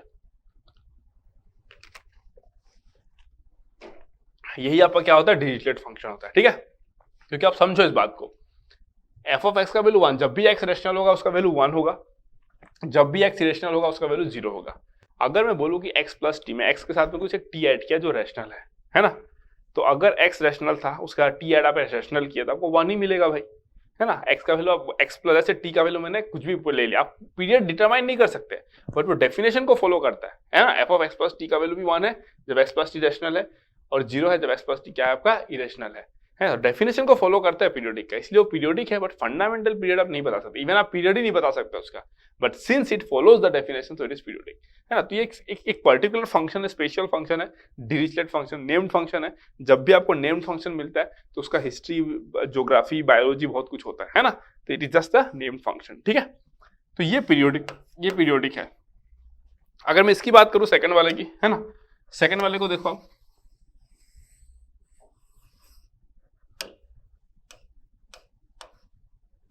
अब देखो सेकंड वाले को। ठीक है, सेकंड वाला क्या देखो, x minus greatest integer of x, जब x ट्वाइसन से ट्वाइसन, जैसे n 0 है तो 0 से लेकर आपका 1 तक फ्रैक्शनल पार्ट ऑफ x है, this is nothing but fractional part of x। तो ग्राफ ड्रॉ करो ना इसका ग्राफ। ठीक है, 1 2 3 4 -1 -2 -3, ये आपका 1 हो जाएगा। ठीक है ना, क्या बोला गया देखो, x minus greatest integer of x जब x 0 से 1 के बीच में लाई करता है ना, 0 से 1 के बीच में लाई करता है। ठीक है, तो ये मैं कैसे ड्रॉ कर दिया, ऐसे। ठीक है, और जब 1 से लेकर 2 तक लाई करेगा तो कितना है, 1/2 है, तो ये मेरा कितना है, 1/2 है।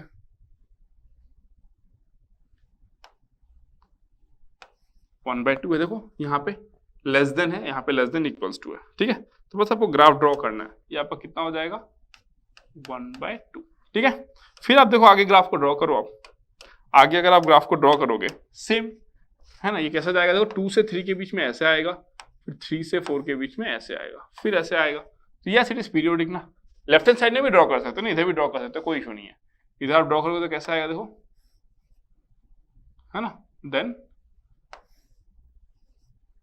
इस तरीके से आएगा, है ना, फिर आपका इधर आएगा लाइक दिस। तो ये पीरियोडिक फंक्शन है ना, ये periodic function with period 2।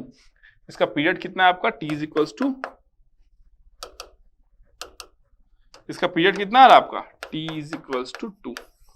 Clear हो गया, तो ये भी पीरियोडिक है, डन, ये भी पीरियोडिक है। देखिए ग्राफ ड्रॉ करके। अब अगर मैं नेक्स्ट बताऊं, नेक्स्ट आपका इच्छा है ना, आप n 0 से स्टार्ट करो, 1 से स्टार्ट करो। देखो अगर 0 से स्टार्ट करोगे तो 0 से लेकर 1 तक ये होगा, फिर आप यहाँ पे भी 0 पुट करो तो 1 से लेकर 2 तक वो होगा, फिर 1 पुट करो यहाँ पे 2 से लेकर यहाँ तक 3 तक ये होगा, फिर यहाँ पे देखो 2 पुट करो तो 5 से लेके वहां तक जहां तक आएगा वो 6 तक, वो ऐसे होगा। तो रिपीट करेगा, बस सिंपल सा फंडा है।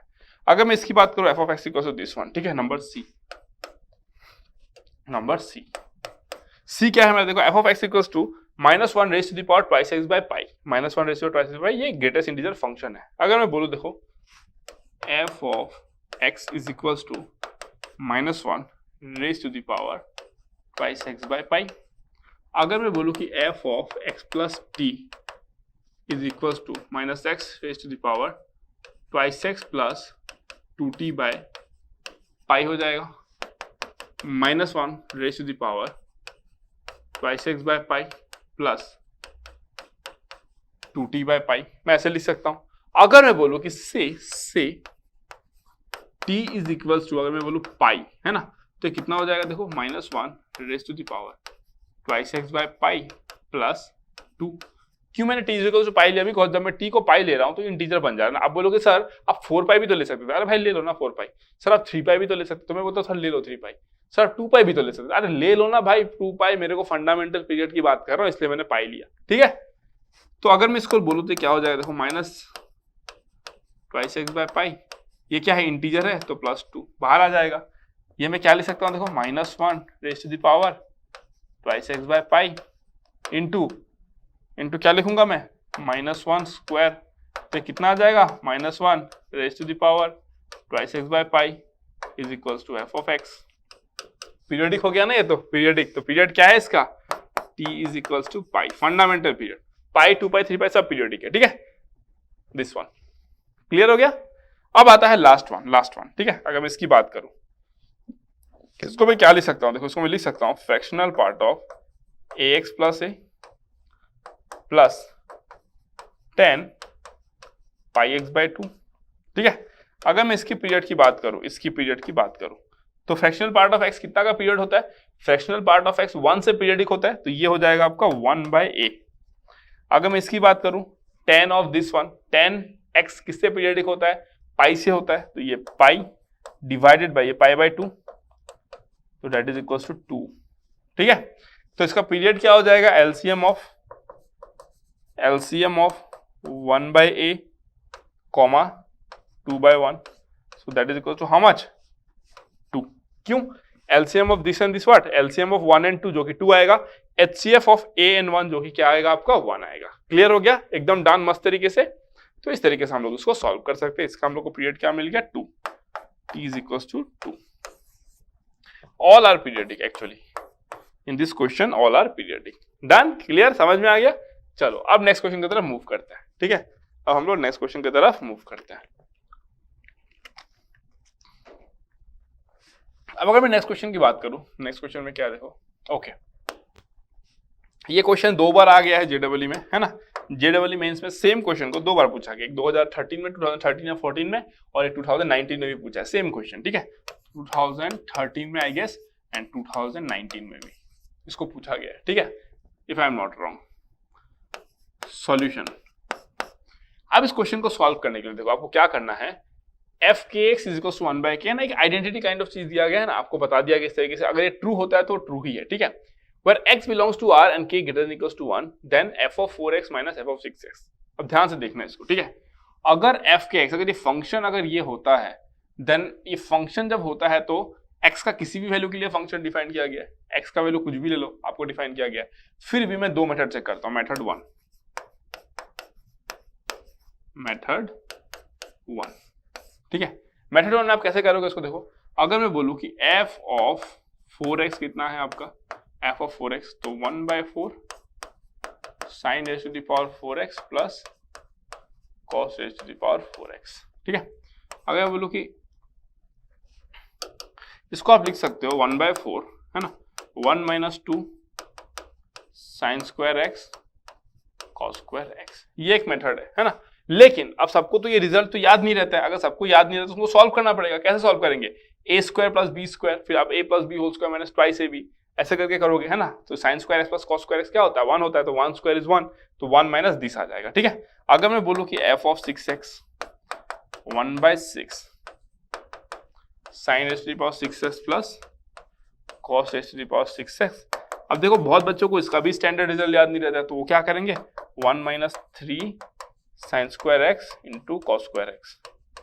अब मैं तो बहुत फास्ट लिख दिया, आप नहीं लिख पाओगे ना, क्योंकि स्टैंडर्ड रिजल्ट मैं पढ़ाता हूं, मेरे को पता है, लेकिन आपको मैं याद करने के लिए तो नहीं बोलूंगा इसको याद करके बेटे भाई कितना कुछ याद करोगे, है ना। लेकिन अगर किसी को ये नहीं आता है तो उसको स्टेप बाय स्टेप करेगा, फिर ये निकालेगा, बहुत कैलकुलेशन लेंदी हो जाएगा, ठीक है। बट अगर आप आंसर देखोगे, है ना, f of 4x minus f of 6x, है ना, तो उसका वैल्यू कितना आएगा देखो, पता है, 1 by 4 minus 1 by 6 that will be equals to how much, you know, 3 minus 1 by 12, 1 by 12, 2 minus 1 आ जाएगा, 2 minus 3 minus 2, 3 minus 2 आ जाएगा, तो 1 by 12, ठीक है। अगर 1 by 12 हो जाएगा तो हाँ ठीक है, 1 by 12 is the answer, 1 by 12। 1/12 is the answer. ये क्या था आपका मेथड 1, है ना, मेथड 1। अगर मैं मेथड 2 की बात करता तो देखो, अगर मैं मेथड 2 की बात करता, लेट्स से किसी बच्चे को उतना सिंप्लीफाई करना नहीं था, है ना, किसी बच्चे को sin to the power 4x plus cos to the power 4x को सिंप्लीफाई नहीं करना, तो वो क्या करेगा पता है, मेथड 2 यूज करेगा। मेथड 2 क्या कहता है, मेथड 2 कहता है अगर ये ट्रू है तो सब वैल्यू के लिए ट्रू है, लेट क्यों, x बिलोंग्स टू रियल दिया गया ना, जब आपको बोल दिया गया x बिलोंग्स टू रियल तो आपके पास राइट है, आप यूज करो भाई, उसको कुछ भी यूज करो अगर आपको रियल दे दिया गया। मैं लेता हूं लेट x इक्वल्स टू π/2, तो f के x कितना हो जाएगा मेरा, f के π/2 कितना हो जाएगा मेरा, that is equals to 1/k sin π/2 is how much, 1 raised to the power k is 1, ठीक है 1, और cos π/2 इज हाउ मच, 0, तो ये 0 हो जाएगा, तो that is equals to 1/k। Done. अगर मैं बोलूं कि देखो f ऑफ कितना बोलूं 4, f of 4 π/2 is equals to 1/4, f of 6 π/2 that is equals to 1/6। So देखो ना, f of 4 π/2 minus f of 6 π/2 that is equals to how much, 1/4 minus 1/6 that is equals to 1/12। अब इसका बेनिफिट क्या है, इसका benefit ये है कि अब सबको तो sin raised to the power 6x plus cos raised to the power 6x, इसका स्टैंडर्ड रिजल्ट सबको तो याद नहीं करना है इसका, तो बच्चे कैसे सॉल्व करते हैं, तो हमेशा याद रखो क्वेश्चन को पढ़ा करो। अगर आपको बोला गया कि x बिलोंग्स टू रियल के लिए अगर ये फंक्शन डिफाइंड है जहां पे k greater than equals to 1 है, आप बेझिझक यूज करो, क्या दिक्कत है यार, क्या दिक्कत है, आराम से बेझिझक यूज करो, ठीक है, क्लियर। तो इस तरीके से आप ऐसे क्वेश्चन को शॉर्टकट सॉल्व कर सकते हो। ओके, चलो फिर ये आज हमारा लास्ट क्वेश्चन है, फिर हम लोग सेशन को क्लोज करेंगे, और आज आपका फंक्शन इसी के साथ खत्म। We will move to trigonometry first, next trigonometry, और ट्रिग्नोमेट्री को हम लोग जल्द से जल्द खत्म करेंगे, ठीक है। चलो सॉल्यूशन, ठीक है, क्या दिया गया देखो, f of x equals to 9 raised to the power x by 9 raised to the power x plus 3, then value of f of this plus this plus this निकालना, ठीक है। जब आप इस फंक्शन को देखते हैं ना, उसको ऑब्जर्व करना है आपको। ऑब्जर्व कैसे करोगे, देखो 1/1996, जब भी ऐसा क्वेश्चन आता है ना, हमेशा पैटर्न को ढूंढो, पैटर्न क्या है। अगर मैं बोलूं कि देखो 1995 by 1996 can be written as 1 minus 1 by 1996, ऐसे लिखा जा सकता है ना। तो आपको अगर f of x ये दिया गया है, तो let's say f of 1 minus x कितना हो जाएगा, आपको वहीं से आइडिया स्ट्राइक करेगा। जब भी ऐसा क्वेश्चन है, हमेशा पैटर्न देखो, कैसे रिलेट कर सकते हो आप इसको। मैंने इसको देखा और इसको देखा और इस तरीके से मैंने रिलेट किया, that means this is equals to 1 minus this, है ना। तो मैं क्या करता हूं, देखो f of 1 minus x निकालता हूं, तो कितना हो जाएगा 9 raised to the power 1 minus x, 9 raised to the power 1 minus x plus 3, तो कितना हो जाएगा 9 by 9 raised to the power x, 9 by 9 raised to the power x plus 3, है ना। तो ये कितना हो जाएगा, देखो 9 raised to the power x से मल्टीप्लाई कर दो, तो 9 by 9 plus 3 into 9 raised to the power x is equals to कितना हो जाएगा 3 by